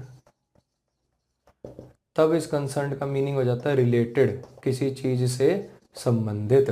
तो जो आपको मीनिंग चाहिए, जैसा आपको मीनिंग चाहिए, आप उसके अकॉर्डिंग इसकी पोजीशन लगा लिया करो, ठीक है। तो काफ़ी आपको एडजेक्टिव्स मिलेंगे जो पोजीशन की बेस पे एरर ऐसे चेंज हो रहा होगा। इन वर्ड को नाउन से पहले लगाओ तो इसका मीनिंग हो जाता है कॉम्प्लेक्स, और इन वर्ड को नाउन से बाद में लगाओ तो इसका मीनिंग हो जाता है किसी चीज़ से संबंधित। तो इस बेस पे भी आपको कुछ एरर्स देखने को मिल सकते हैं अपनी शीट में, ठीक है। वो पहले ही मैंने इसलिए आपको हिंट दे दिया, उनके लिए देखो कुछ अलग से कॉन्सेप्ट पढ़ने की जरूरत नहीं है कि उसके लिए 1 घंटे की थ्योरी लगेगी। कॉन्सेप्ट आ गया समझ में? अब आप जब आंसर में पीछे उसकी एक्सप्लेनेशन देखोगे तो लिखा होगा कंसर्न्ड को अगर पहले लगाते हैं तो मीनिंग ये होता है, बाद में लगाते हैं तो मीनिंग ये होता है, यहाँ हमें मीनिंग ये चाहिए था इसलिए ये लगाएं, ठीक है। लॉजिक उसके अंदर इतना ही है कि कंसर्न्ड का जो मीनिंग है वो चेंज हो जाता है अगर आप इसको नाउन से पहले लिखो और नाउन के बाद लिखो। यानी अगर इसको एट्रीब्यूटिवली यूज करते हैं, एट्रीब्यूटिव का मतलब क्या? नाउन से पहले। प्रेडिकेटिव का मीनिंग क्या? नाउन के बाद। तो एट्रीब्यूटिवली यूज करते तो मीनिंग कुछ और देता है ये, और प्रेडिकेटिवली यूज करते तो मीनिंग कुछ और देता है, ठीक है। एक कॉन्सेप्ट आ गया समझ में? नेक्स्ट पे आ जाओ, इस सेंटेंस को देखो। We saw many alive creatures, we saw many alive creatures in the creatures, अबे यार, इन द सी, ठीक है। समुंदर में काफी सारे अलाइव क्रिएचर्स देखे। उम्र होगी मुझे लग रहा है मेरी मैं कहता हूँ मेरी याददाश्त बहुत बढ़िया है, और लग रहा है उम्र हो गई है। चलो आ जाओ, वी क्या हो गया? सब्जेक्ट हो गया, सो क्या हो गया? मेन वर्ब हो गया, ठीक है। वी सॉ व्हाट, क्या देखे हमने? क्रिएचर्स देखे, तो ये क्या हो गया आपका? ऑब्जेक्ट हो गया, ठीक। ये अलाइव क्या हो गया? एडजेक्टिव हो गया। मैनी भी क्या हो गया? एडजेक्टिव हो गया, ठीक। ये क्वांटिटी वाला है, क्वालिटी वाला, ठीक है। We saw many alive creatures, इन क्या हो गया आपका? प्रीपोजिशन हो गया। सी क्या हो गया इसका? ऑब्जेक्ट हो गया। हमने काफी सारे अलाइव क्रिएचर्स देखे सी में। अलाइव क्रिएचर्स का मतलब क्या? जिंदा क्रिएचर्स देखे आपने समुद्र में, हमने काफी सारे जिंदा क्रिएचर्स देखे समुद्र में, ठीक। अब आपको ऐसे एरर्स भी मिलेंगे अपनी शीट में। आगे देखो एक चीज समझना, काफी बच्चे कहते हैं सर सेंटेंस की जो लेंथ होती है वो तो बैंक के पेपर में इतनी लंबी आती है, ये होता है वो होता है। भाई कॉन्सेप्ट तो इतना ही होता है। अगर मैं इसी एरर को आगे और लिखने लग जाऊं, we saw many alive creatures in the sea when we went for scuba diving in Andaman Nicobar with our children on this day as our company has organised, कितना मर्जी सेंटेंस लिखवा लो यार, पूरा पैरा लिखवा लो, लेकिन जो कॉन्सेप्ट समझाया जाएगा वो तो इसी सेंटेंस से समझाया जाएगा ना। कॉन्सेप्ट को तो इसी में समझ सकते हो, और उतना लंबे को अगर अपन ब्रेक करेंगे तो फिर कॉन्सेप्ट पे कहाँ ध्यान देंगे? समझना। इसलिए जब कॉन्सेप्ट पढ़ाई जाती है, ग्रामर पढ़ाई जाती है, तो ऐसे सेंटेंसेस यूज करे जाते हैं, और जब वो आपको अप्लाई करनी है तो आप बड़े सेंटेंसेस पे अप्लाई करोगे, और उस टाइम उन हर सेंटेंस को ब्रेक नहीं करोगे। उस टाइम खाली आप पढ़ोगे तो आपको पहले से पता होगा इस वर्ड पे इस टाइप के एरर आया करते हैं। समझ आया? ये ब्रेक करना सिर्फ आपको इसलिए सिखाया जा रहा है ताकि आपको ये चीज़ रटनी ना पड़े। आपको पता होगी कंसर्न एडजेक्टिव होता है, ये कंसर्न जब यहाँ जाता है एट्रीब्यूटिव यूज होता है, प्रेडिकेटिव यूज होता है, तो इसके मीनिंग ये होते हैं। आया समझ में? अभी गुड वेल बैड इल वो पढ़ाया, उसको बताओ बिना पार्ट्स ऑफ स्पीच जाने कैसे समझ सकते हो? समझ ही नहीं सकते। तो ब्रेक करना इन सब चीज़ों के लिए जरूरी है कि वो जो बात लिखी है उसको अपन समझ पाएं, समझ में आए। और एक बार जब समझ में आ जाएगी तो फिर हर सेंटेंस को जब एरर करेंगे और या न्यूज़पेपर पढ़ेंगे तो ब्रेक नहीं करेंगे, उसको खाली पढ़ेंगे, समझेंगे। क्लियर हुई इतनी बात? आ जाओ अब इसको समझने की कोशिश करते हैं। यहाँ पे ना आपको इस अलाइव को काट के करना पड़ेगा लिविंग। समझना क्यों? ये अलाइव ना यार एक ऐसा एडजेक्टिव होता है, ये अलाइव जो है एक ऐसा एडजेक्टिव होता है जो केवल और केवल प्रेडिकेटिव यूज होता है, मतलब नाउन के बाद ही यूज हो सकता है यार, लिंकिंग वर्ब के बाद यूज होता है जनरली, ठीक है। क्रिएचर्स अलाइव भी नहीं लिख पाओगे। तो आपको क्या करना है, कुछ ऐसे एडजेक्टिव आपको देखने को मिलेंगे, उसके अंदर लिखा होगा, आप जब डिक्शनरी में भी टाइप करते होगे ना, ये अलाइव वर्ड आप डिक्शनरी में टाइप करना, अलाइव को डिक्शनरी में टाइप करना और उसके ब्रैकेट में देखना क्या लिखा हुआ है। सबसे ऊपर ही ब्रैकेट में लिखा मिलेगा नॉट बिफोर अ नाउन। जब आप डिक्शनरी में, लॉन्गमैन डिक्शनरी में आप अलाइव को डालोगे ना तो उसके ब्रैकेट में ऐसा लिखा मिलेगा नॉट बिफोर अ नाउन। कहने का मतलब ये एक ऐसा एडजेक्टिव है जो नाउन से पहले लगकर कभी भी यूज नहीं होता। आप ऐसा लिख सकते हो, I am alive, she is alive, Rohan is alive, ये तो लिख सकते हो, लिंकिंग और के बाद तो इसको लिख सकते हो, लेकिन alive Rohan, alive creatures, alive man, ये सब नहीं लिख पाओगे। तो ये कुछ ऐसे एडजेक्टिव्स हैं जिनकी जो पोजीशन है, देखो इसके पीछे कोई ग्रामर का तो रूल है नहीं, ये तो कन्वेंशन की बात है। जब आप डिक्शनरी में भी टाइप करोगे तो आपको सीधी कन्वेंशन लिखी मिलेगी, ये एडजेक्टिव कभी नाउन से पहले यूज नहीं होगा, ये एडजेक्टिव नाउन से पहले यूज होगा। कईयों के ब्रैकेट में आपको लिखा मिलेगा ओनली बिफोर अ नाउन, ये तो सिर्फ नाउन से पहले लगते हैं, नाउन के बाद नहीं लगते। ठीक, तो कहना ये चाह रहा हूँ कि आपको देखना पड़ेगा इस नाउन, मतलब इस एडजेक्टिव की पोजीशन क्या है। वो जब आप इस ऐसे कॉन्सेप्ट पे 7 8 10 एरर करोगे तो आपको पता लग जाएगा कि हाँ अलाइव पे तो यार इस टाइप का एरर आता है, तो फिर वो पेपर में आपसे हो जाएगा। समझ में आया? तो फिर से बता देता हूँ, कुछ ऐसे एडजेक्टिव्स होते हैं जो या तो सिर्फ नाउन से पहले यूज होते हैं, कुछ ऐसे एडजेक्टिव्स होते हैं जो या तो नाउन के पहले कभी यूज नहीं होते। ऐसे कि आपको देखो, ऐसी कोई लिस्ट तो है नहीं कि यही पेपर में आएंगे, जितने ज़्यादा अपन पढ़ते जाएंगे अपने को पता लगता रहेगा, काफ़ी सारे आपको शीट के अंदर अपनी के अंदर डिस्कस करे हुए मिल जाएंगे। ठीक है, चलो जी। अब अपन ने क्या सीख लिया कि अलाइव एक ऐसा एडजेक्टिव होता है जो कभी भी नाउन से पहले यूज नहीं होता। यहाँ पे मुझे नाउन से पहले यूज करने वाला एडजेक्टिव लिखना है और एडजेक्टिव भी ऐसा चाहिए कि जिसका मीनिंग क्या होता हो, जिंदा, तो फिर मैंने यहाँ पे लिविंग लिख दिया। ठीक है, we saw many living creatures, living क्या है, एडजेक्टिव है, ये भी लिविंग क्या हो गया, एडजेक्टिव हो गया, जिंदा क्रिएचर्स। क्लियर हो गई इतनी बात? चलो जी, क्या लॉजिक है, कुछ एडजेक्टिव की पोजीशन स्पेसिफिक होती है, कुछ एडजेक्टिव सिर्फ नाउन से पहले यूज होते हैं, कुछ एडजेक्टिव सिर्फ नाउन के बाद ही यूज होते हैं। पता कैसे चलता है, कन्वेंशन से। ठीक है, रीडिंग करने से अपने को पता लग जाता है कि ये सही है और ये गलत है। बाकी आप इनको सबको डिक्शनरी के अंदर चेक भी कर सकते हो, जब आप डिक्शनरी में इनको डालोगे। और भी कई सारे हैं, अलाइव है, अफ्लोट है, अशोर है, अब्लेज है, इनको जब आप देखोगे ना डिक्शनरी में, जब आप इनको टाइप करोगे तो इनके ब्रैकेट में आपको लिखा हुआ मिलेगा not before a noun.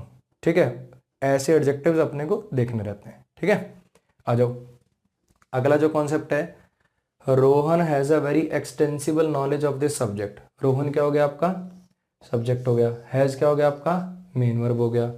Rohan has what, knowledge, knowledge क्या हो गया, ऑब्जेक्ट हो गया। एक्सटेंसिबल क्या हो गया, एडजेक्टिव हो गया।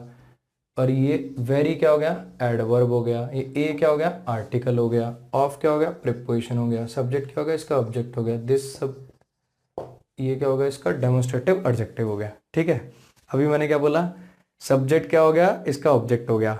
ठीक, तो ये सब्जेक्ट मतलब वो वाला सब्जेक्ट नहीं है, वर्ब का सब्जेक्ट नहीं है, इसका बेचारे का ये अक्षर ही सब्जेक्ट है। ठीक है, इतना तो समझ जाओगे ना यार। ये तो नहीं पूछोगे ना सर आपने तो कहा था ऑब्जेक्ट सिर्फ वर्ब के या प्रीपोजिशन के होते हैं, सब्जेक्ट का भी ऑब्जेक्ट हो जाता है क्या? समझना, ये जो नाउन है, ये जो नाउन है सब्जेक्ट, विषय जिसका मतलब होता है, ये इस प्रीपोजिशन का ऑब्जेक्ट हो गया। इतना तो समझ लोगे ना यार, ऐसा तो कोई नहीं गम चक्कर अपनी क्लास में। चलो आ जाओ, Rohan has a very extensible knowledge. इसके अंदर एक दो चीज़ें हैं सीखने की, समझने की। एक तो चीज़ क्या है, ये नॉलेज कैसा नाउन है, ये नॉलेज अपना नाउन है कैसा, अनकाउंटेबल, लेकिन फिर भी इसके लिए ए आर्टिकल आ गया, फिर भी इसके लिए क्या गया, ए आर्टिकल आ गया।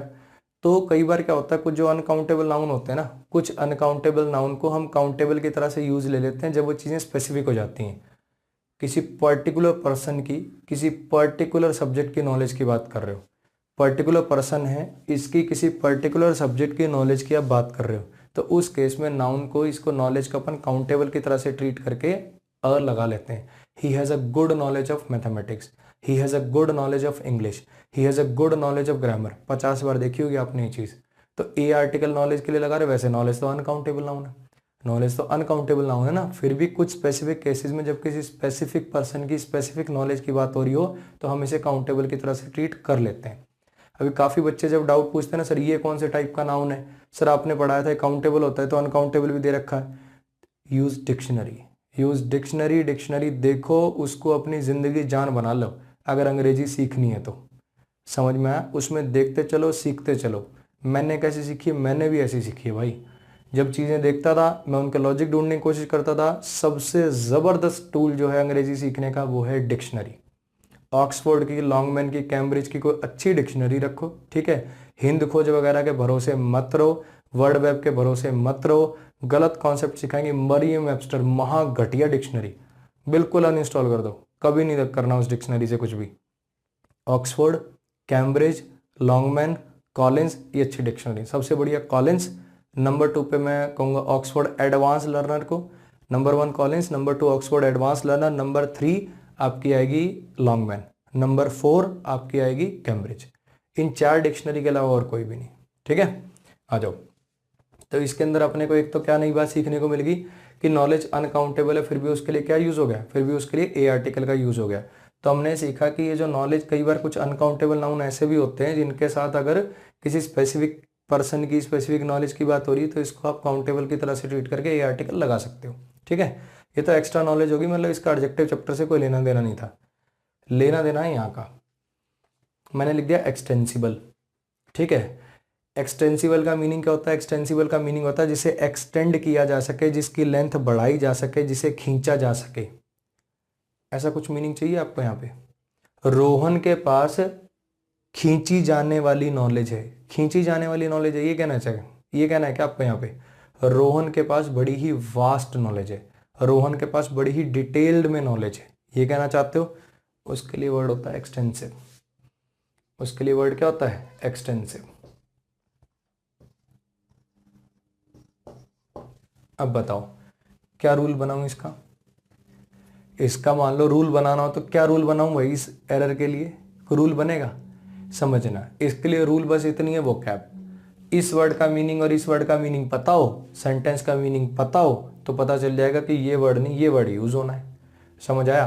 अब इसको चाहे अलग से पढ़ लोगे, एक्सटेंसिबल और एक्सटेंसिव के मीनिंग पर एरर आता है, ऐसे याद कर लो, आपकी मर्जी, समझना है। ऐसे अपनी शीट के अंदर आपको काफ़ी एरर दिखेंगे, यहाँ इस शब्द का नहीं इस शब्द का प्रयोग होगा, ऐसे लिखा मिलेगा आउटर मोस्ट नहीं अटमोस्ट का यूज होगा। आउटर मोस्ट का मतलब होता है सबसे बाहर वाला, अटमोस्ट का होता है अपना सबसे मतलब बढ़िया से बढ़िया प्रयास करना। क्या रूल बनाए अपन उसके लिए, और ऐसे लिखने लगेंगे तो कितने वर्ड लिखेंगे, समझ आया। तो जिन जिन पे एरर्स आते हैं, जो जो ज़्यादा देखे गए हैं वो मैंने शीट के अंदर लिख दिए। तो बस ये मत सोचना कि ये क्लास में नहीं पढ़ाया सर ने, वो जो शीट में वो इसीलिए लिखा है क्योंकि ये ऐसे रूल नहीं है यार जिनके लिए कोई मतलब आपको कॉन्सेप्ट पढ़ाया जाएगा फिर ये सारे वर्ड्स लिखवाए जाएंगे, ऐसा कुछ भी नहीं है। आउटर मोस्ट और अटमोस्ट में क्या डिफरेंस है ये आपको देखना है, ठीक है। एक्सटेंसिबल और एक्सटेंसिव में क्या डिफरेंस है ये वहां से जैसे जैसे आप उस शीट को लगाओगे आपके कॉन्सेप्ट क्लियर हो जाएंगे, ठीक। एक काम और आपको करना है, प्लेन टू पैरामाउंट की पीडीएफ जैसे बोली थी कर रखी ना डाउनलोड, उसके अंदर कन्फ्यूजिंग वर्ड्स नाम से एक टॉपिक होगा, कन्फ्यूजिंग वर्ड्स। मेरे को लगता है पहले चैप्टर, पहले 1-2 चैप्टर के बाद ही हेडिंग डाल रखी वर्ब के शुरू में कन्फ्यूजिंग वर्ड्स। उनके अंदर आपको पढ़ा रखा है प्रैक्टिस, सी वाले में और एस सी वाले में क्या फ़र्क होता है, सी वाला नाउन होता है, एस सी वाला वर्ब होता है। अफेक्ट और इफेक्ट में क्या फ़र्क होता है, ए वाला वर्ब होता है, ई वाला नाउन होता है। उन सब वर्ड्स को आपको देखना है, उससे क्या ना इस टाइप के एरर्स थोड़े से ईजी हो जाते हैं। 1-2 एरर वैसा भी कई बार अपना फंस जाता, वो आपका काम है। देखो उसमें कुछ नया नहीं है, अफेक्ट वर्ब है, इफेक्ट नाउन है। अब इसके अंदर क्या ग्रामर बताऊं, जो ए से शुरू होते हैं वर्ब होते हैं, जो ए से शुरू होते हैं नाउन होते हैं, ऐसे रट्टे मरवाऊं। वर्ड्स हैं यार, 2 वर्ड्स हैं, उनके अपने अलग अलग मीनिंग है, अलग अलग पार्ट्स ऑफ स्पीच हैं, तो उनको देख लो, ठीक है। फूल एक नाउन होता है, फुलिश एक एडजेक्टिव होता है। अब मान लो मुझे जरूरत थी एक एडजेक्टिव की और लगा रखा है एक नाउन, समझ आ रहा है क्या कहना चाह रहा हूँ। ऐसे ही he is a fool person नहीं, he is a foolish person लिखना पड़ेगा। अगर आगे आपने पर्सन नाउन लिख रखा है ना, तो फूल पर्सन नहीं फुलिश पर्सन लिखो। तो ये कैसे पता चलेगा फूल और फुलिश की, फूल नाउन और फुलिश एडजेक्टिव, कैसे पता चलेगा? पढ़ने से। तो वो जो लिस्ट है ना कंफ्यूजिंग वर्ड्स वाली, उसको देख लेना एक बार, ठीक है। ये आपका होमवर्क है, आपको ही करना है। उस पर अगर कोई एरर आया नहीं हुआ तो उसके जिम्मेदार आप होंगे, मैं नहीं होऊंगा। क्लियर हुई इतनी बात? उस लिस्ट को कर लेना, इसको एक बार अच्छे से देख लो, और फिर मैं मिलता हूँ आपके साथ नेक्स्ट कॉन्सेप्ट के साथ। डिटर्मिनर्स वाला जो अदर अनदर वाला कॉन्सेप्ट है ना, उसको करते हैं भाई, ठीक। इसको नोट कर लो भाई बढ़िया से।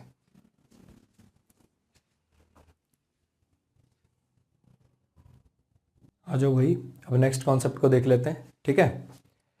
पहले आप एक काम करो, ये वाला लास्ट वाला मत पढ़ना, ठीक है। अगर वाक्य में चाहते हो कि पेपर में तुमसे हो जाए तो ये लास्ट वाला मत पढ़ना। और इन चारों के अंदर आपको मैं 3 ऑप्शन दे रहा हूँ, अदर, अनदर और द अदर, ठीक है। कौन से में कौन सा आएगा, किस में अदर आएगा, किस में अनदर आएगा, किस में द अदर आएगा, वो लगाओ। इसको बिना पढ़े, ठीक है। इसको पढ़ लिया तो फिर तो कोई भी लगा दे, फिर तो कोई सोचने की बात ही नहीं है ना। इसको बिना पढ़े इन सेंटेंसेस को पढ़ो, ठीक है। ब्रेक करना है तो ब्रेक करो, और फिर से मुझे बताओ कि किसमें अदर आएगा, किसमें अनदर आएगा, किसमें द अदर आएगा, ठीक है। फिर मैं मिलता हूं आपके साथ इसके बाद। इसको करो एक बार।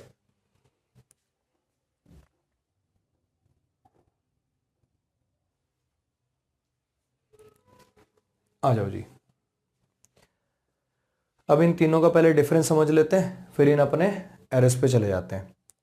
अदर जो होता है, ये तीनों के तीनों देखो डिटर्मिनेंट्स हैं। तीनों के तीनों डिटर्मिनेंट्स का मतलब क्या है? ये किसी ना किसी नाउन के लिए लगाए जाएंगे, किसी ना किसी नाउन को क्वालिफाई करने के लिए लगाए जाएंगे, नाउन या प्रोनाउन पर, ठीक।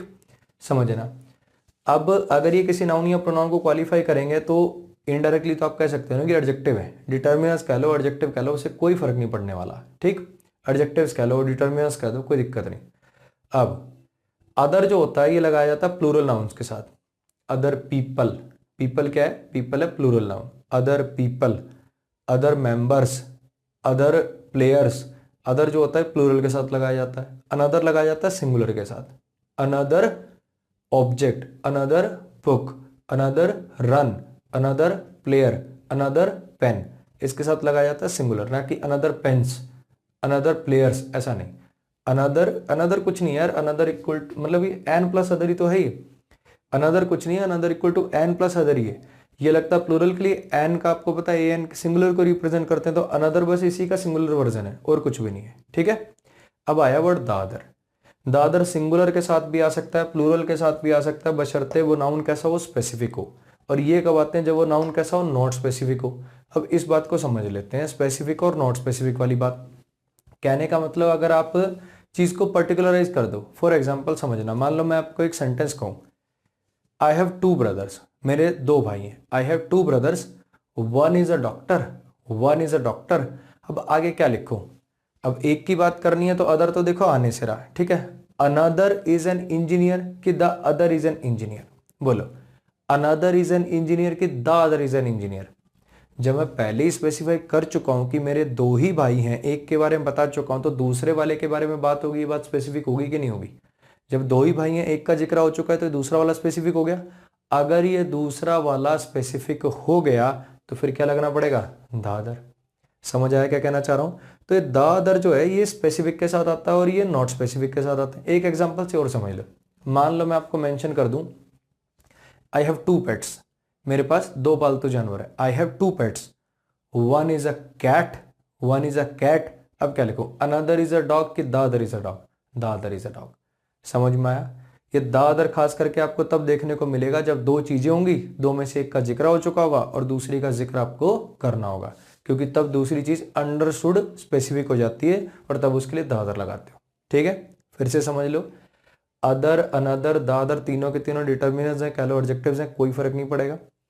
ये दोनों लगाए जाते हैं नॉट स्पेसिफिक नाउन्स के साथ, ऐसे नाउन जो स्पेसिफिक ना हो। अभी इन एग्जांपल से और क्लियर होगी स्पेसिफिक नॉट स्पेसिफिक वाली बात, ठीक है।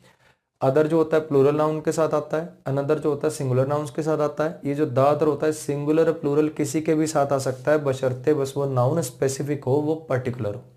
इतनी बात आ गई समझ में? चलो जी, इन एग्जाम्पल्स को करना शुरू करते हैं। A car coming from other side of the road hit mine, ठीक है। एक काम करता हूं, मैं इसको ब्रेक भी करा देता हूं, वरना देखो समझाना तो यहां से भी शुरू कर सकता था मैं। अदर के साथ ये नाउन है, ये सिंगुलर में लिखा हुआ है तो अदर गलत हो गया। यहाँ से भी शुरू कर सकता हूँ, लेकिन चलो ब्रेक कर ही लेते हैं अपन इनको, ठीक है। आ जाओ। ए क्या हो गया, आर्टिकल हो गया, कार क्या हो गया, सब्जेक्ट हो गया। ये कमिंग वर्ब हो सकता है क्या, सोचो। अगर ये वर्ब होता तो इससे पहले हेल्पिंग वर्ब होती। ये कमिंग वर्ब नहीं, प्रेजेंट पार्टिसिपल है। ये प्रेजेंट पार्टिसिपल है, एडजेक्टिव है, ठीक है। ये प्रेजेंट पार्टिसिपल है, एडजेक्टिव है। ये इस कार के लिए आ रहा है। अब मुझे बताओ कि एडजेक्टिव तो कहाँ लगते हैं, नाउन से पहले लगते हैं, नहीं बाद में क्यों आ रहा है, बाद में क्यों आ रहा है भाई। ये देखो, जो अब भी नहीं बता पा रहा ना, इसका मतलब ढीठ बालक हो तुम। इसका मतलब तुमने जो पीछे पढ़ा है आगे बढ़ते जा रहे हो, पिछला भूलते जा रहे हो। एडजेक्टिव के अंदर ही इसी चैप्टर में, ज़्यादा दिन तो भी हुए ही नहीं है, तीन चार दिन पहले की बात होगी, तो उसके अंदर क्या बताया था, उसके अंदर ये बताया था कि अगर किसी एडजेक्टिव को क्वालिफाई करने के लिए, अगर किसी एडजेक्टिव को क्वालिफाई करने के लिए कोई एडवर्बियल फ्रेज क्लॉज आ जाए, अगर किसी एडजेक्टिव को क्वालिफाई करने के लिए कोई एडवर्बियल फ्रेज क्लॉज आ जाए, तो उस एडजेक्टिव को उठाकर नाउन के बाद लिख दिया करो, वरना उसका मीनिंग चेंज हो जाता है। अब कौन सी कार, कौन सी कार, वो कार जो रोड के दूसरी साइड से आ रही थी, वो कार जो रोड के दूसरी साइड से आ रही थी, इसने कमिंग को क्वालिफाई किया कि नहीं किया। कौन सी कार, कमिंग, आती हुई कार। कहां से कमिंग, कहां से कमिंग, रोड के दूसरी साइड से। एक कार ने टक्कर मारी है, ठीक है, कैसी कार है, आती हुई कार है। कहां से आती हुई कार है, जो रोड के दूसरी साइड से। तो ये वाला जो पोर्शन है, from other side of the road, ये कमिंग को क्वालिफाई करने वाला एडवर्बियल फ्रेज ऑफ प्लेस बना, हाँ कि ना। अगर एक एडजेक्टिव के लिए कोई एडवर्बियल फ्रेज ऑफ प्लेस आ गया, तो ऑब्वियसली एडजेक्टिव उठकर कहाँ जाएगा, इसके पास रहेगा। इसके पास रहेगा तो नाउन से पहले नहीं रह पाएगा, उठकर यहाँ आ जाएगा। समझ में आया क्या कहना चाह रहा हूँ। चलो जी, एडजेक्टिव के बाद में आने का लॉजिक आ गया समझ में। अभी अदर क्या है, अदर से आप इसको क्वालिफाई कराना चाह रहे हो। ये नाउन है, प्रेपोजिशन का ऑब्जेक्ट है, और प्रेपोजिशन है, रोड इसका ऑब्जेक्ट है, और ये हिट वर्ब है, ठीक, हिट वर्ब है, ये कार के लिए आया है। और यहाँ पे मैंने लगा रखा माइन, ये ऑब्जेक्ट बना रखा मैंने पजेसिव प्रोनाउन को, ठीक है। हिट माइन का मतलब हो जाएगा माई कार, कार का जिक्र चल रहा है ना, माइन का मतलब हो जाएगा माई कार। अगर वो गाड़ी तुम्हारी गाड़ी में टक्कर मारती है तो लिखोगे हिट माइन, अगर वो गाड़ी तुम में टक्कर मार देती है तो लिखोगे हिट मी। समझ में आया। A car coming from the other side hit mine लिखोगे तो मेरी गाड़ी में टक्कर मारी, माइन का मतलब माई कार, और हिट मी लिख दोगे तो मुझ में टक्कर मारी, ठीक है। माइन लिख दिया मैंने कि आप भी गाड़ी में हो, रईस बनो, गाड़ी में चलो तुम भी, टेंशन मतलब। आ जाओ। अब एक गाड़ी है जो दूसरी साइड से आ रही थी, उसने मुझे मेरी गाड़ी में टक्कर मार दी। अब मुझे बताओ कि ये जो साइड नाउन है, ये सिंगुलर है कि प्लूरल, ये तो सिंगुलर है, तो देखो अदर तो इसके साथ आने से रहा, ये तो 100% गलत हो गया, मुझे पता चल गया, ठीक। अब बताओ अनदर लगाएं कि द अदर लगाएं, बोलो, अनदर कि द अदर, सोचो। मैंने क्या कहा था, ये द अदर वाला जो केस है ना, इसमें आपके लिए सबसे बढ़िया हिंट क्या रहेगा, जब दो ही चीजें होती है ना, एक चीज का जिक्र हो चुका है और दूसरी चीज का करना है, दूसरी स्पेसिफिक हो जाती है। मुझे बस इतना बता दो कि जब आप रोड पे चलते हो तो रोड की कितनी साइड होती हैं, दो ही साइड होती हैं। एक साइड पे आप चल रहे होते हो, दूसरी साइड सामने वाली। समझ रहे हो क्या कहना चाहते, एक तो राइट साइड जिस पे चलते हो, मतलब लेफ्ट में चलते हैं बोले हम, लेकिन वो हमारे लिए सही होती है इसलिए राइट कर रहा हूँ, सही वाला सही, ठीक है। एक होती है रॉन्ग साइड, रॉन्ग साइड का मतलब क्या होता है, दूसरी साइड, अपोजिट साइड आपके। समझ आया क्या कहना चाह रहा हूँ।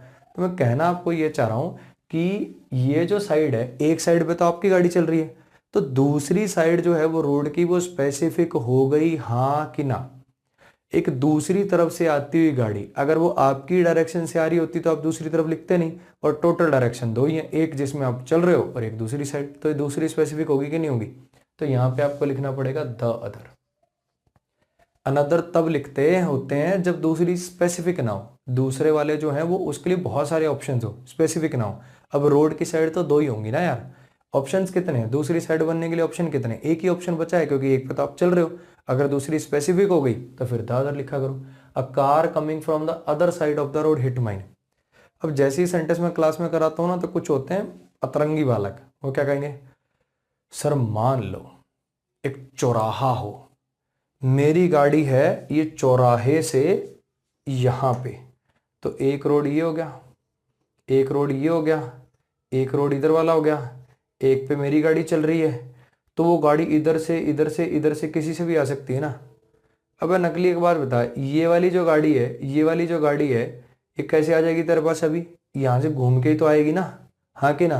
और ये वाली जो गाड़ी है ये भी तेरे पास घूम के आएगी, कैसे भी आएगी, जिस डायरेक्शन में तुम चल रहे होगे उसके या तो समान होगी या उसके अपोजिट होगी।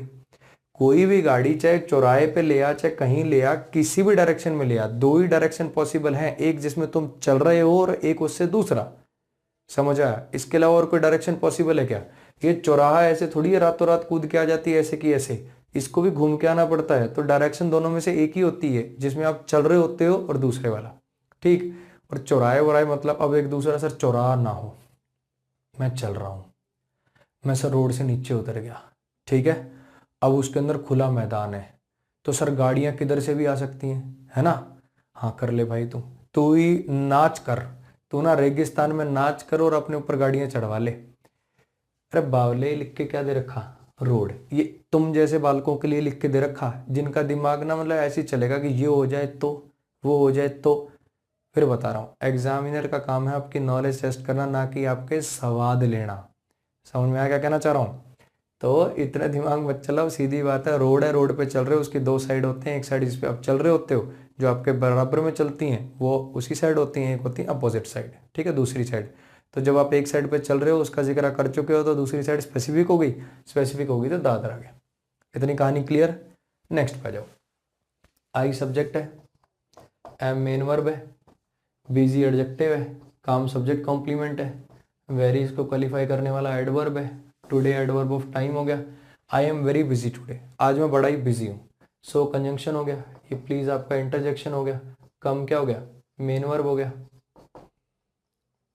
ये इंपेरेटिव सेंटेंस हो गया, ठीक है। आप उसको ऑर्डर दे रहे हो या कह लो रिक्वेस्ट कर रहे हो, I am very busy today, आज मैं बड़ा ही बिजी हूँ, रिक्वेस्ट ही कर रहे हो, प्लीज लगा रखा है, प्लीज कम, इस कम का सब्जेक्ट कौन है? अंडरस्टूड सब्जेक्ट है यू, ठीक है। Please come day, please come when day, तो ये जो बनेगा ना ये एडवर्ब बनेगा, कम वर्ब इंट्रांजिटिव होती है, इसका ऑब्जेक्ट मत कर लेना, ये एडवर्बियल फ्रेज बनेगा जो भी बनेगा। अरे यार ना समझ में, कम मेन वर्ब इंट्रांजिटिव होती है, इस डे का ऑब्जेक्ट मत बना देना, come what? Come day, come when, ये बनेगा आपका एडवर्बियल फ्रेज ऑफ टाइम, ठीक है, जो भी बनेगा ये यहां से यहां तक अंडरलाइन हो गई। ये क्या हो गया? नाउन हो गया, ये नाउन हो गया, और इस नाउन के लिए आपने लिख दिया अदर। अब आपको पता है कि ये जो अदर नाउन होता है कैसे नाउन्स के साथ आता है, सिंगुलर के साथ कि प्लूरल के साथ? ये तो आता है सर प्लूरल के साथ, लेकिन यहाँ पे डे तो लिखा हुआ सिंगुलर, तो फिर क्या कर दें? अदर डेज कर दें क्या? नाउन में चेंज मत करना। ये सारे रूल्स आपको इसलिए पढ़ाए जाते हैं, कॉन्सेप्ट्स इसलिए पढ़ाए जाते हैं ताकि आपके पास ये जो ना वर्ड कैच करने की पावर आ जाए। अलाइव आया ऐसा एरर आता है, ईच आया ऐसा एरर आता है, अदर आया ऐसा एरर आता है, अदर दादर अनदर पे एरर आता है, तो समझ जाना इसमें कुछ चेंजेस मत करना, चेंजेस करना आप यहाँ पे। समझ में आई इतनी बात? अब बताओ यहाँ पे क्या चेंज कर दें, क्या लिख दें? द अदर डे, क्योंकि देखो पता है आपको अदर तो आ नहीं पाएगा, तो क्या लिख दें? अदर डे मतलब अनदर डे या द अदर डे, बोलो क्या लिखें? आज मैं बड़ा बिजी हूँ, आज मैं बड़ा बिजी हूँ, किसी और दिन आना। अभी किसी और दिन आना के अंदर कितने ऑप्शन है उसके पास? कभी मर्जी आओ। आज मान लो मंडे है, आज बिजी हूँ, तो कब आना? ट्यूसडे आना, वेडनेसडे आना, थर्सडे आना, फ्राइडे, जब आपका मन करे जब आना। तो कोई स्पेसिफिक तो मैंने किया नहीं, स्पेसिफिक किया नहीं तो क्या आना चाहिए यहाँ पे? अनदर आना चाहिए। लेकिन अगर मैं ऐसा लिख देता I stay here for only 2 days, मैं यहाँ सिर्फ 2 ही दिन रुकता हूँ, I stay here only for 2 days, ठीक है। I am very busy today, आज मैं बड़ा बिजी हूँ, so you should come the other day कि अनदर डे? अब आएगा द अदर डे। समझ में आया? अगर चीजें 2 ही हो तो दूसरी वाली स्पेसिफिक हो जाती है। समझ आ गया क्या कहना चाह रहा हूँ? अगर ऑप्शन 2 होते तब बात करता मैं किसी और दिन आने की, तो क्या हो जाता? तब वो द अदर आ जाता। लेकिन इस सेंटेंस को पढ़ के आपको पता चल रहा है क्या ऑप्शन 2 है कि कितने? ऑब्वियसली 2 से ज्यादा है, इसमें तो कोई हिंट ही नहीं है 2 का, तो फिर आप यहाँ पे लिखो another, so please come another day, ठीक है। या तो आप क्या लिख दो? अनदर डे लिख दो, या फिर आप इसी सेंटेंस के अंदर एक वर्ड लिख सकते हो सम अदर डे, ठीक है, सम अदर डे। अभी एक काम करो, इसको सिर्फ लिख लो, बस यहीं की यहीं लिख के छोड़ दो। अभी जब ये सेंटेंस मिटा के मैं आपके साथ नेक्स्ट कॉन्सेप्ट के साथ मिलूंगा ना, जब इस कॉन्सेप्ट को क्लियर करूंगा, अभी सोचो कि सर ने बस ये लिखा ही नहीं है, यहाँ पे क्या लिख दिया? Another day. अनदर डे समझ में आ गया ना भाई? तो सोचो कि ये लिखा ही नहीं है, ठीक, इसको भूल जाओ। अब देखो मेरे को ऐसा लग रहा है कि तुम्हारी नजरें ना यहीं टिकी रहेंगी।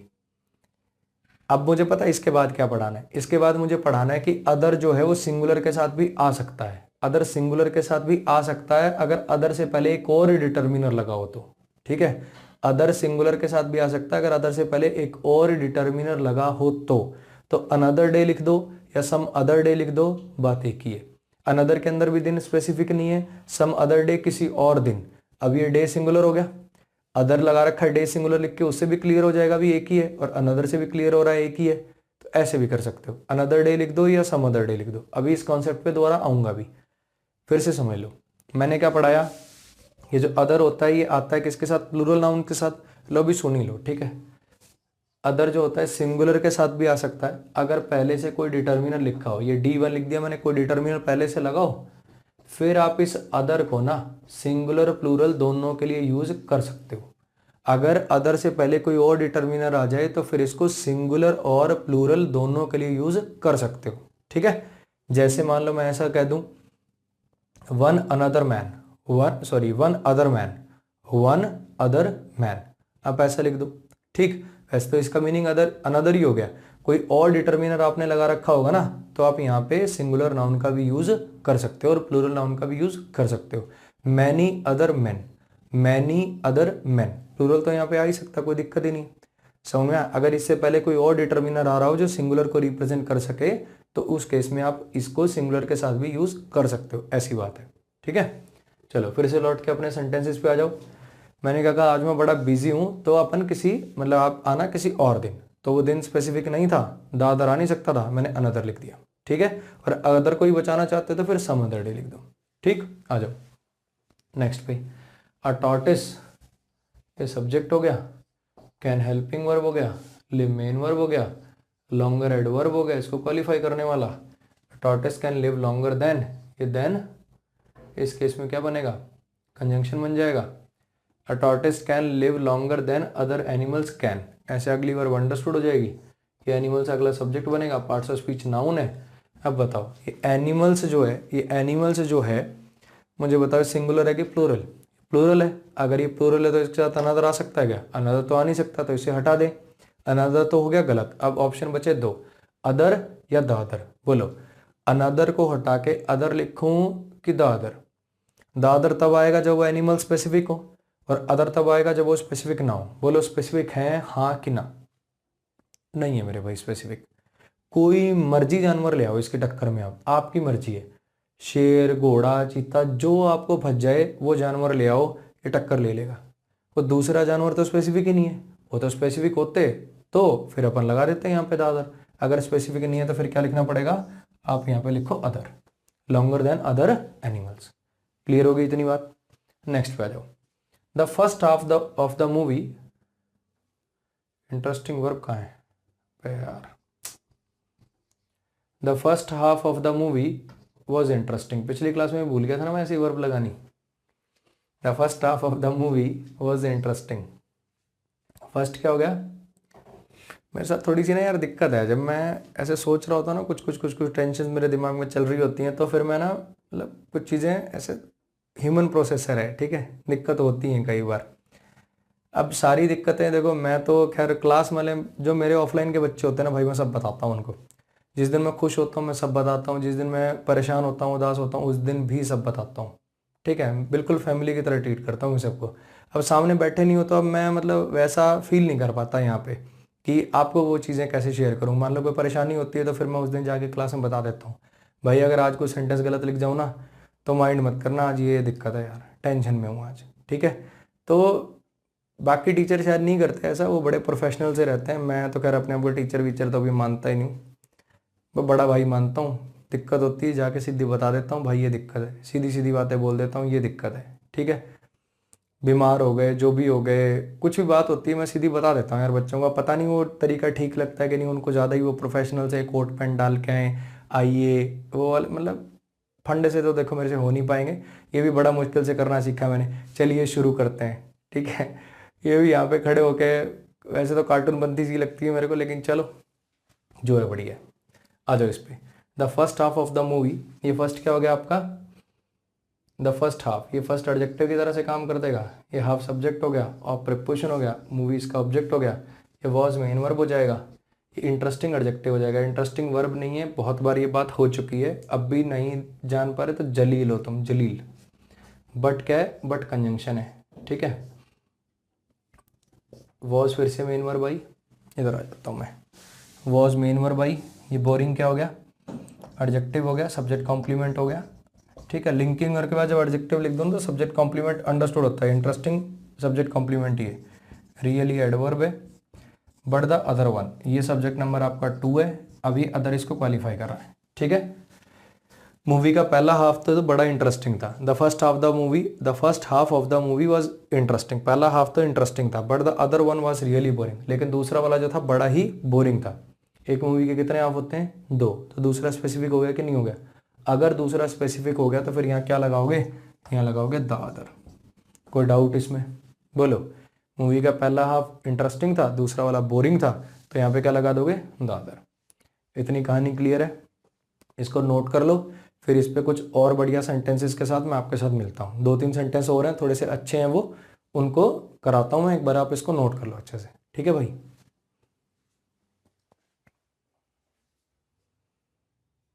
चलो अब शुरू कर लेते हैं अपने इन कॉन्सेप्ट्स को। Where are other students of the class, एक काम करो पहले इन सारे सेंटेंसेस को पढ़ लो, ठीक है, सारे सेंटेंसेस को पढ़ लो और फिर से अपने आप से एक बार लगाने की कोशिश करो, अदर, द अदर, अनदर, कहाँ कौन सा लगेगा, ठीक है, लगाओ एक बार।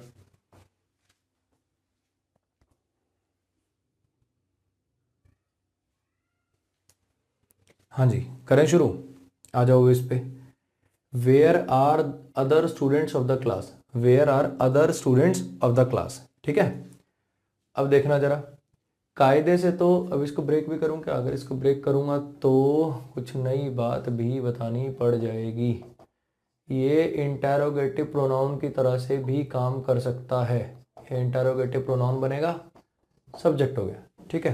ये वेयर इंटेरोगेटिव प्रोनाउन भी बन सकता है, व्हेन भी इंटेरोगेटिव प्रोनाउन बन सकता है, व्हेन इज योर बर्थडे, कब है तुम्हारा बर्थडे, वेयर आर दे, वो कहाँ पे है, तो ये क्या है, इंटेरोगेटिव प्रोनाउन भी बन सकता है, सब्जेक्ट भी बन सकते हैं, ठीक।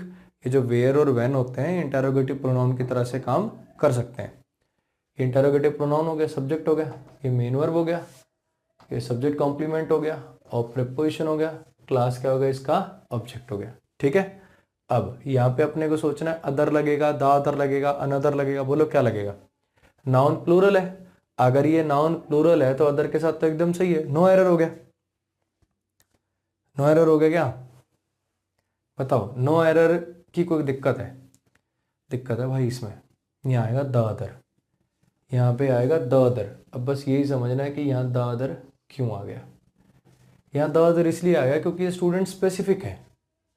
सर प्लूरल स्पेसिफिक, भाई क्यों प्लूरल स्पेसिफिक नहीं हो सकते क्या, प्लूरल जो होते हैं वो कभी स्पेसिफिक नहीं हो सकते क्या, खूब स्पेसिफिक हो सकते हैं। मान लो मैं कहूँ these two boys, these two boys are my brothers, बोलो स्पेसिफिक है कि नहीं है, प्लूरल है, स्पेसिफिक है, तो प्लूरल नाउन स्पेसिफिक क्यों नहीं हो सकता, खूब हो सकता है। The trees in this garden, the trees in this garden are very tall, वो पेड़ जो इस गार्डन में बड़े लंबे हैं वो ट्री स्पेसिफिक हो गए। तो समझना कि प्लूरल नाउन स्पेसिफिक हो सकते हैं, इसमें कोई दिक्कत नहीं है। अब ये स्पेसिफिक है कि नहीं, स्टूडेंट्स हमेशा स्पेसिफिक नहीं होते। जैसे मान लो कहूँ students should respect there teachers, students को अपने टीचर्स की रिस्पेक्ट करनी चाहिए। यहाँ स्टूडेंट जो है वो स्पेसिफिक है क्या, यहाँ पे नहीं है, यहाँ पे स्पेसिफिक नहीं है, लेकिन यहाँ पे है, कैसे पता चला, समझना। मान लो अपनी क्लास चल रही है, ठीक है, अभी अपनी क्लास चल रही है, यहाँ पे 100-150 बच्चे बैठे हैं, ठीक। अब एक लड़का आता है, एक लड़का आता है जो अपनी क्लास में पहले कभी नहीं आया, नया है, डेमो लेने आया, किसी ने बोल दिया, किसी गलत क्लास में आ गया, वो आते ही ये सवाल कर पाएगा क्या, क्लास के बाकी बच्चे कहाँ हैं, क्लास के बाकी बच्चे कहाँ हैं। क्या कोई ऐसा पर्सन जो क्लास को जानता ही ना हो, वो जानता ही ना हो कि इस क्लास में कितने बच्चे हैं, वो ये सवाल कर सकता है क्या क्लास के बाकी बच्चे कहाँ हैं, नहीं कर सकता। समझना, जिस बंदे ने सवाल बोला होगा, जिस बंदे ने बात पूछी है, क्या ये बात 100% श्योर नहीं है कि क्लास वो जानता है क्लास में कितने बच्चे हैं, उसके लिए क्लास के स्टूडेंट्स डेफिनेट है। समझ में आया। या तो मैं पूछूंगा, मान लो इस बैच में 150 बच्चे हैं, मैं आया उस दिन 85 बैठे हैं, कर बाकी कहाँ भाई, where are the other students of the class, तो मैं जानता हूं ना। ये बात तो वही पर्सन पूछ पाएगा जिसके लिए नंबर ऑफ स्टूडेंट स्पेसिफिक है, वो जानता है कितने बच्चे हैं इस क्लास में। तो ऑब्वियस हो गया कि इस बार ये स्टूडेंट जो है ये स्पेसिफिक हो गए, जो ये बात को बोलेगा तो 100% तय है कि वो जानता है कि किन स्टूडेंट्स की बात हो रही है। क्लियर होगी इतनी बात। आ जाओ इस सेंटेंस पे, वाई डिडंट यू यूज, ये वाई क्या हो गया, ये इंटेरोगेटिव एडवर्ब हो गया, ठीक है। वाई इस बार इंटेरोगेटिव एडवर्ब है। इसको इस बार सब्जेक्ट क्यों नहीं बनाया सर आपने, इसलिए नहीं बनाया क्योंकि सब्जेक्ट ये पढ़ा ना तुम्हारा चाचा, डिड क्या है, हेल्पिंग वर्ब है, नॉट एडवर्ब ऑफ नेगेशन है, यूज सब्जेक्ट है, यूज मेन वर्ब है, ये यूज क्या है, मेन वर्ब है, एक्टिव वॉइस है, एक्टिव वॉइस है, सब्जेक्ट वो होगा जो डूअर होगा, तो इस पर यूज सब्जेक्ट बनेगा, ठीक है। Y didn't you use, Y didn't you use what, क्या यूज नहीं किया, मेथड, ये मेथड क्या बनेगा, ऑब्जेक्ट, ठीक है। फॉर क्या है, प्रेपोजिशन, क्वेश्चन क्या है इसका ऑब्जेक्ट, दिस क्या है, demonstrative adjective. Y didn't you use other method for this question, तुमने दूसरा मेथड क्यों नहीं लगाया इस क्वेश्चन के लिए, Y didn't you use other method for this question, तुमने दूसरा मेथड क्यों नहीं लगाया इस क्वेश्चन के लिए। अब समझना, ये जो अदर है ये तो प्लूरल नाउन के साथ आता है, तो ये गलत, अदर जो है ये प्लूरल नाउन के साथ आता है, अदर मेथड्स लिखा होता तो सही हो जाता। अब फिर बता रहा हूं, Y didn't use other methods कर दोगे तो सही हो जाएगा, लेकिन चेंज किस में करें, इस नाउन में चेंज करें कि इसमें चेंज करें, अदर मेथड्स लिख देने से भी सही हो जाएगा, गलत नहीं है वो। लेकिन मैं क्या कह रहा हूं, अगर अदर वर्ड आ जाए, अनदर वर्ड आ जाए, तो समझ जाया करो कि ये तुमसे करवाना क्या चाह रहा है, ये तुमसे जानकारी लेना चाह रहा है, क्या भाई तुझे पता है कि अदर, अनदर और द अदर में क्या डिफरेंस होता है। समझ में आ गई इतनी बात, तो देख लो इसको। अब मैं कहना ये चाह रहा हूं कि अपने को ये देखना है कि ये जो वर्ड है अदर, यहां पर अदर तो कटेगा, अदर कट के आएगा क्या, अनदर की द अदर, बोलो अनदर की द अदर। जिसने भी लगाया है, जिसने भी जो भी लगाया, मान लो जिसने अनदर लगाया है, वो एक बार सोच के देखो क्या यहाँ द अदर आ सकता है, और अगर आ सकता है तो फिर किस केस में आ सकता है। और जिसने द अदर लगाया वो सोचो क्या यहाँ अनदर आ सकता है, एक बार अपने आप से सोचोगे, और जो मैं अभी बताऊंगा अगर वो सही निकला ना, तो फिर होगी आनंद की प्राप्ति। आपको ऐसा लगेगा भी हाँ मैं अभी कुछ हूँ। तो चाहे 1 मिनट लगा लो, 2 मिनट लगा लो, 5 मिनट लगा लो वीडियो पॉज करके, लेकिन सोचो एक बार अपने आप से सोच के देखो कि यहाँ पे अनदर कब आएगा, द अदर कब आएगा। चलो मैं आपको हिंट दे देता हूँ कि दोनों सही हैं, सोचो। करें शुरू। अब देखना, मान लो एक मैथ का टीचर है, ठीक है, मैथ का टीचर है, उसने कोई क्वेश्चन को सॉल्व करवाया, ठीक। अब मैथ में मान लो परसेंटेज चैप्टर ही है, परसेंटेज के अंदर आप क्या है, किसी चीज को एक्स मान के भी सॉल्व कर सकते हो, है ना। ये चीज का पहले प्राइस एक्स था, ये कितने परसेंट बढ़ गया, 20% बढ़ गया, तो 20% ऑफ एक्स ऐसे कर दिया आपने। आप उसको 100 मान के भी कर सकते हो, पहले 100 था तो 120 हो गया। आप उसको रेशो से भी कर सकते हो, भी 20% बढ़ा यानी 1/5 यानी 5 से 6 हो गया। तो एक सवाल को करने के लिए उसने ना 3-4 मेथड करा दिए, एक्स मान के, 100 मान के, और ये अपना रेशो में कन्वर्ट करके, या फिर आपका क्या बोलते हैं उसको, ऑप्शन से पुट करके, आपने सारे तरीके से उसको कर लिया, ठीक है। तो अब मुझे बताओ कि फिर वो जो उसने ये वाला सवाल का करवा दिया उसको, और उसके बाद वो बच्चों को क्या कह रहा है कि एक काम करो, मैं एक और सवाल दे रहा हूं, अब तुम करके दिखाना, मैं एक और सवाल दे रहा हूं, तुम करके दिखाना, ठीक है। अब वो एक बच्चे के पास गया, उसकी कॉपी में उसने देखा उस सवाल को वो कर रहा है एक्स वाले मेथड से, ठीक है। जबकि उस टीचर ने जब सारे तरीके बताए थे तो बताया था कि एक्स वाला मेथड समझने के लिए है, पेपर पेपर मत लगाया कर, तो फिर भी वो उसी को कर रहा है। तो अब वो जाके उससे पूछ रहा है, भाई एक बात बता, तूने दूसरा मेथड क्यों नहीं लगाया, तूने दूसरा मेथड क्यों नहीं लगाया। अब ये जो दूसरा मेथड उसने बोला, इस दूसरे मेथड के लिए ऑप्शन कितने हैं, देखो एक सवाल के लिए तो एक ही मेथड लगाएगा, अभी जो वो लगा रहा है एक ही मेथड है, नाउन तो सिंगुलर यूज होगा, लेकिन वो जो दूसरा मेथड है उसके लिए ऑप्शन कितने हैं उसके पास, 3 और ऑप्शन थे। अगर टीचर पूछेगा कि तूने दूसरा मेथड क्यों नहीं लगाया, तो 3 ऑप्शन है, एक्स मान के, एक्स तो कर ही रहा है, 100 मान के, रेशो में कन्वर्ट करके, या ऑप्शन से, तो उस केस में आएगा अनदर। अगर मान लो टीचर ने आपको ऑप्शन पढ़ाए होंगे कितने, 4, तब तो क्या लगाना पड़ेगा, अनदर। कहने का मतलब 2 से ज्यादा कितने पढ़ाए हो, 3 हो, 4 हो, 5 हो, 10 हो। लेकिन अगर मान लो टीचर ने 2 ही तरीके पढ़ाए, 2 तरीके पढ़ाए, एक 100 मान के और एक रेशो से, 2 ही तरीके आप लोगों को पढ़ा रखे हैं उसने। अब उसने एक तरीका पढ़ाया और उसने कहा कि ऐसे सवालों के लिए ना रेशो से किया करो, और आपकी जैसे उसने दूसरा सवाल दिया, आपने उसको कहा, मतलब कॉपी आपकी लगा ली, आप कॉपी में सवाल लगा रहे हो, तो वो आपके पास आया और पूछा भाई दूसरा क्यों नहीं लगाया। अब दूसरा कहने के बाद कितने ऑप्शन है उस सवाल को करने के, एक ही बच गया, तो वो स्पेसिफिक हो गया, स्पेसिफिक हो गया तो दादर। तो समझना इस सवाल में ना अदर और दादर दोनों सही है, क्योंकि इस सवाल में कोई भी हिंट नहीं है जिससे अपने को पता चल जाए कोई भी ऐसा हिंट नहीं है जिससे आप ये जान पाओ कि इसमें मेथड कितने कराए हैं, इसमें मेथड कितने हैं, 2 हैं कि 2 से ज्यादा है, अपने को पता नहीं है। अब वो उठ गए होंगे ना, कौन उठ गए होंगे, वो खाज वाले बालक, खुजली वाले बालक। सर दोनों आ जाए तो, दोनों ठीक है, ठीक है। दोनों में से अगर कोई प्रेफर करना होगा ना तो मैं एक के नीचे डबल टिक लगाऊंगा हमेशा। अगर दोनों के नीचे सिंगल टिक है इसका मतलब दोनों बराबर सही हैं, कोई कम नहीं कोई ज्यादा नहीं। क्लियर होगी इतनी बात। इस सेंटेंस में दोनों सही हैं। तुमने इस सवाल को सॉल्व करने के लिए दूसरा मेथड क्यों नहीं लगाया? अगर दूसरे मेथड के ऑप्शन आपके पास 3 है, 4 है, 5 है, 10 हैं तो फिर यूज होगा अनदर। अगर 2 ही ऑप्शन थे, एक आप यूज कर चुके हो, दूसरे की बात करनी है तो द अदर। इस सवाल में कोई ऐसा हिंट नहीं है जिससे आप जान पाओ कि 2 थे कि 2 से ज्यादा, इसलिए यहाँ दोनों ठीक है। ठीक है, अब आ जाओ नेक्स्ट सेंटेंस पे। Other method was even more confusing and time taking. जो दूसरा मेथड था वो और ज्यादा कंफ्यूजिंग और टाइम टेकिंग था। ठीक, समझना। मेथड सब्जेक्ट है, वॉज क्या है, मेन वर्ब है, कंफ्यूजिंग क्या है, एडजेक्टिव है, सब्जेक्ट कॉम्प्लीमेंट की तरह से काम करेगा। ये टाइम भी क्या है, एडजेक्टिव है, सब्जेक्ट कॉम्प्लीमेंट की तरह से काम करेगा। एंड कंजंक्शन है, मोर एडवर्ब है, और ये इवन इसको क्वालिफाई करने वाला एडवर्ब। इवन मोर कंफ्यूजिंग, जो दूसरा मेथड था वो इवन मोर कंफ्यूजिंग और टाइम टेकिंग था, उससे भी ज्यादा कंफ्यूजिंग और टाइम टेकिंग था। ये मोर कौन सी डिग्री होती है, कंपैरेटिव। कंपैरेटिव क्या काम आती है, दो चीजों के बीच में कंपैरिजन करने के। तो इस मोर ने क्या चीख चीख के बता नहीं दिया कि ऑप्शन 2 है। इस बार अपने को पता चलेगा कि मेथड 2 है। अगर मेथड 2 है तो समझना ये अदर जो है सिंगुलर नाउन के साथ तो आ नहीं सकता, तो अदर तो यहां से हटेगा। अदर हटेगा तो इस बार क्या लगाऊं, इस बार अनदर लगाऊं क्या, बोलो इस बार अनदर लगा दूं? अनदर भी गलत हो जाएगा क्योंकि मेथड इस बार 2 है। कैसे पता चला, इस मोर को देखकर। समझ में आ गया? तो यहां पे इस बार क्या आएगा, the other method. The other method was even. एक चीज समझना सर, यहां तो आपने कह दिया पता नहीं चल रहा, इस स्टेटमेंट का स्टेटमेंट से लेना देना नहीं है। कहीं सोचो कि सर वो टीचर ने सवाल दिया था वो, भाई वो कहानी भूल जाओ, उसका और इसका कोई लेना देना नहीं है। कहीं सोचो कि उसी से ये लिखा है, इस स्टेटमेंट से मुझे पता चल रहा है।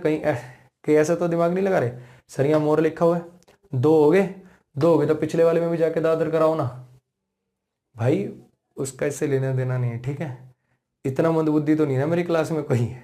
तो समझना कि इस स्टेटमेंट से पता चल रहा है कि 2 है, 2 है तो दादर। इस स्टेटमेंट से नहीं पता चल रहा तो यहाँ दोनों ठीक है। ठीक है, आ जाओ उस पे।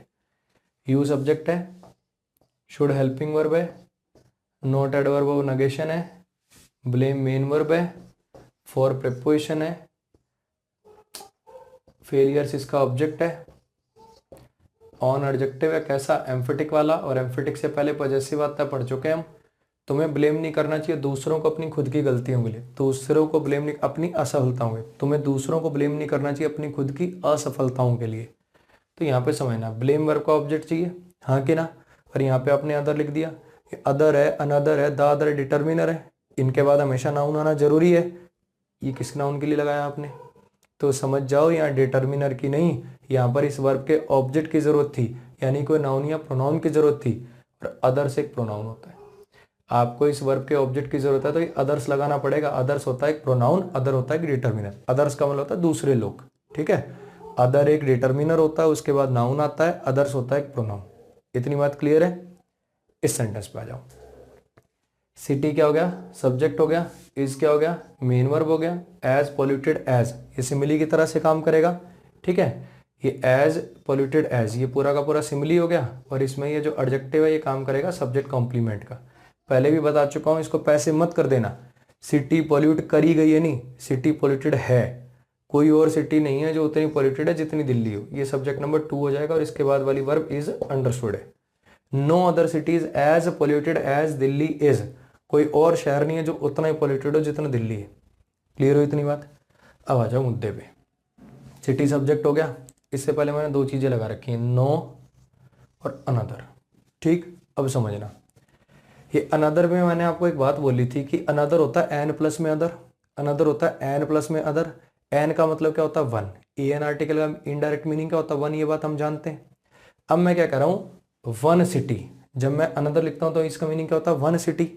और जब नो लिखता हूं तो इसका मीनिंग क्या होता है, 0। नो बॉय, नो का मतलब होता है 0 और अनदर का मतलब होता है 1। क्या एक ही टाइम पे एक ही नाउन 0 और 1 दोनों हो सकता है क्या?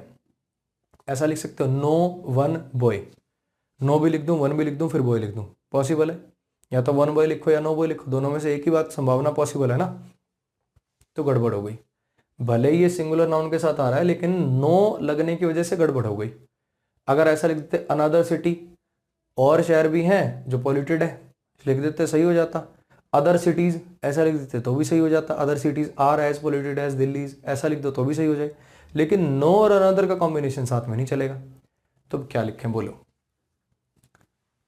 नाउन सिंगुलर है, दादर लगा दें क्या, नो दादर, ऐसे नहीं लगा सकते। पहली बात तो नो के साथ दा भी नहीं आ पाएगा, और दूसरी बात एक चीज समझो, ये सिटी स्पेसिफिक है क्या, कोई और सिटी नहीं है जो उतनी पॉल्यूटेड हो चाहे दिल्ली हो, कोई मर्जी सिटी ले आओ, दिल्ली जितनी तो गंदी कोई भी नहीं है, कोई भी नहीं है, समझ में आया, कोई और मर्जी जो आपका मन करे वो सिटी ले आओ, तो स्पेसिफिक नहीं है, स्पेसिफिक नहीं है तो दादर तो वैसे भी नहीं आ सकता। यहाँ पे आपको इस एन को काटना पड़ेगा, यहाँ पे आपको सीधा करना पड़ेगा नो अदर सिटी।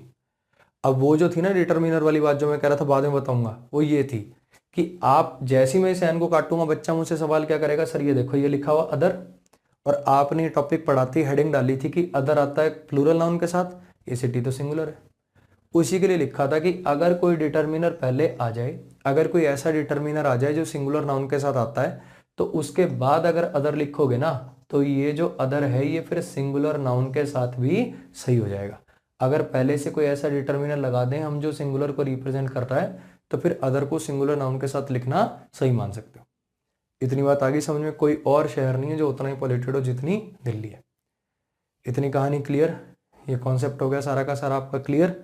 इसके साथ अपना एडजेक्टिव प्लस छोटा सा डिटर्मिनर का ये पोर्शन था, ये हो गया कवर। जो हल्के फुल्के एक दो डिटर्मिनर बचे हैं वो अपन सब्जेक्ट वर्ब एग्रीमेंट चैप्टर में देखेंगे, ठीक। तो इसके साथ ये खत्म हो गया। आपको मैं शीट भी सेंड कर देता हूँ, ठीक। एडजेक्टिव चैप्टर की आप शीट भी लगा लेंगे, और ये दोनों चैप्टर प्रोनाउन और एडजेक्टिव का मैं एक वीडियो शूट करके जो जो शीट्स में मैक्सिमम बच्चों के डाउट है वो शूट करके भी जल्दी डाल दूंगा, ठीक है मेरे भाई। मिलते हैं अपन नेक्स्ट चैप्टर के अंदर। नेक्स्ट चैप्टर अभी मैंने डिसाइड नहीं करा, जैसे ही शूट करेंगे आप अगली वीडियो देखेंगे आपको लग जाएगा पता, ठीक है। इसको नोट कर लो अच्छे से, पूरा चैप्टर रिवाइज कर लो अगर कुछ नहीं समझ में आया तो, ठीक है। अभी के लिए इतना ही, थैंक यू सो मच, मिलते हैं अगले लेक्चर के अंदर।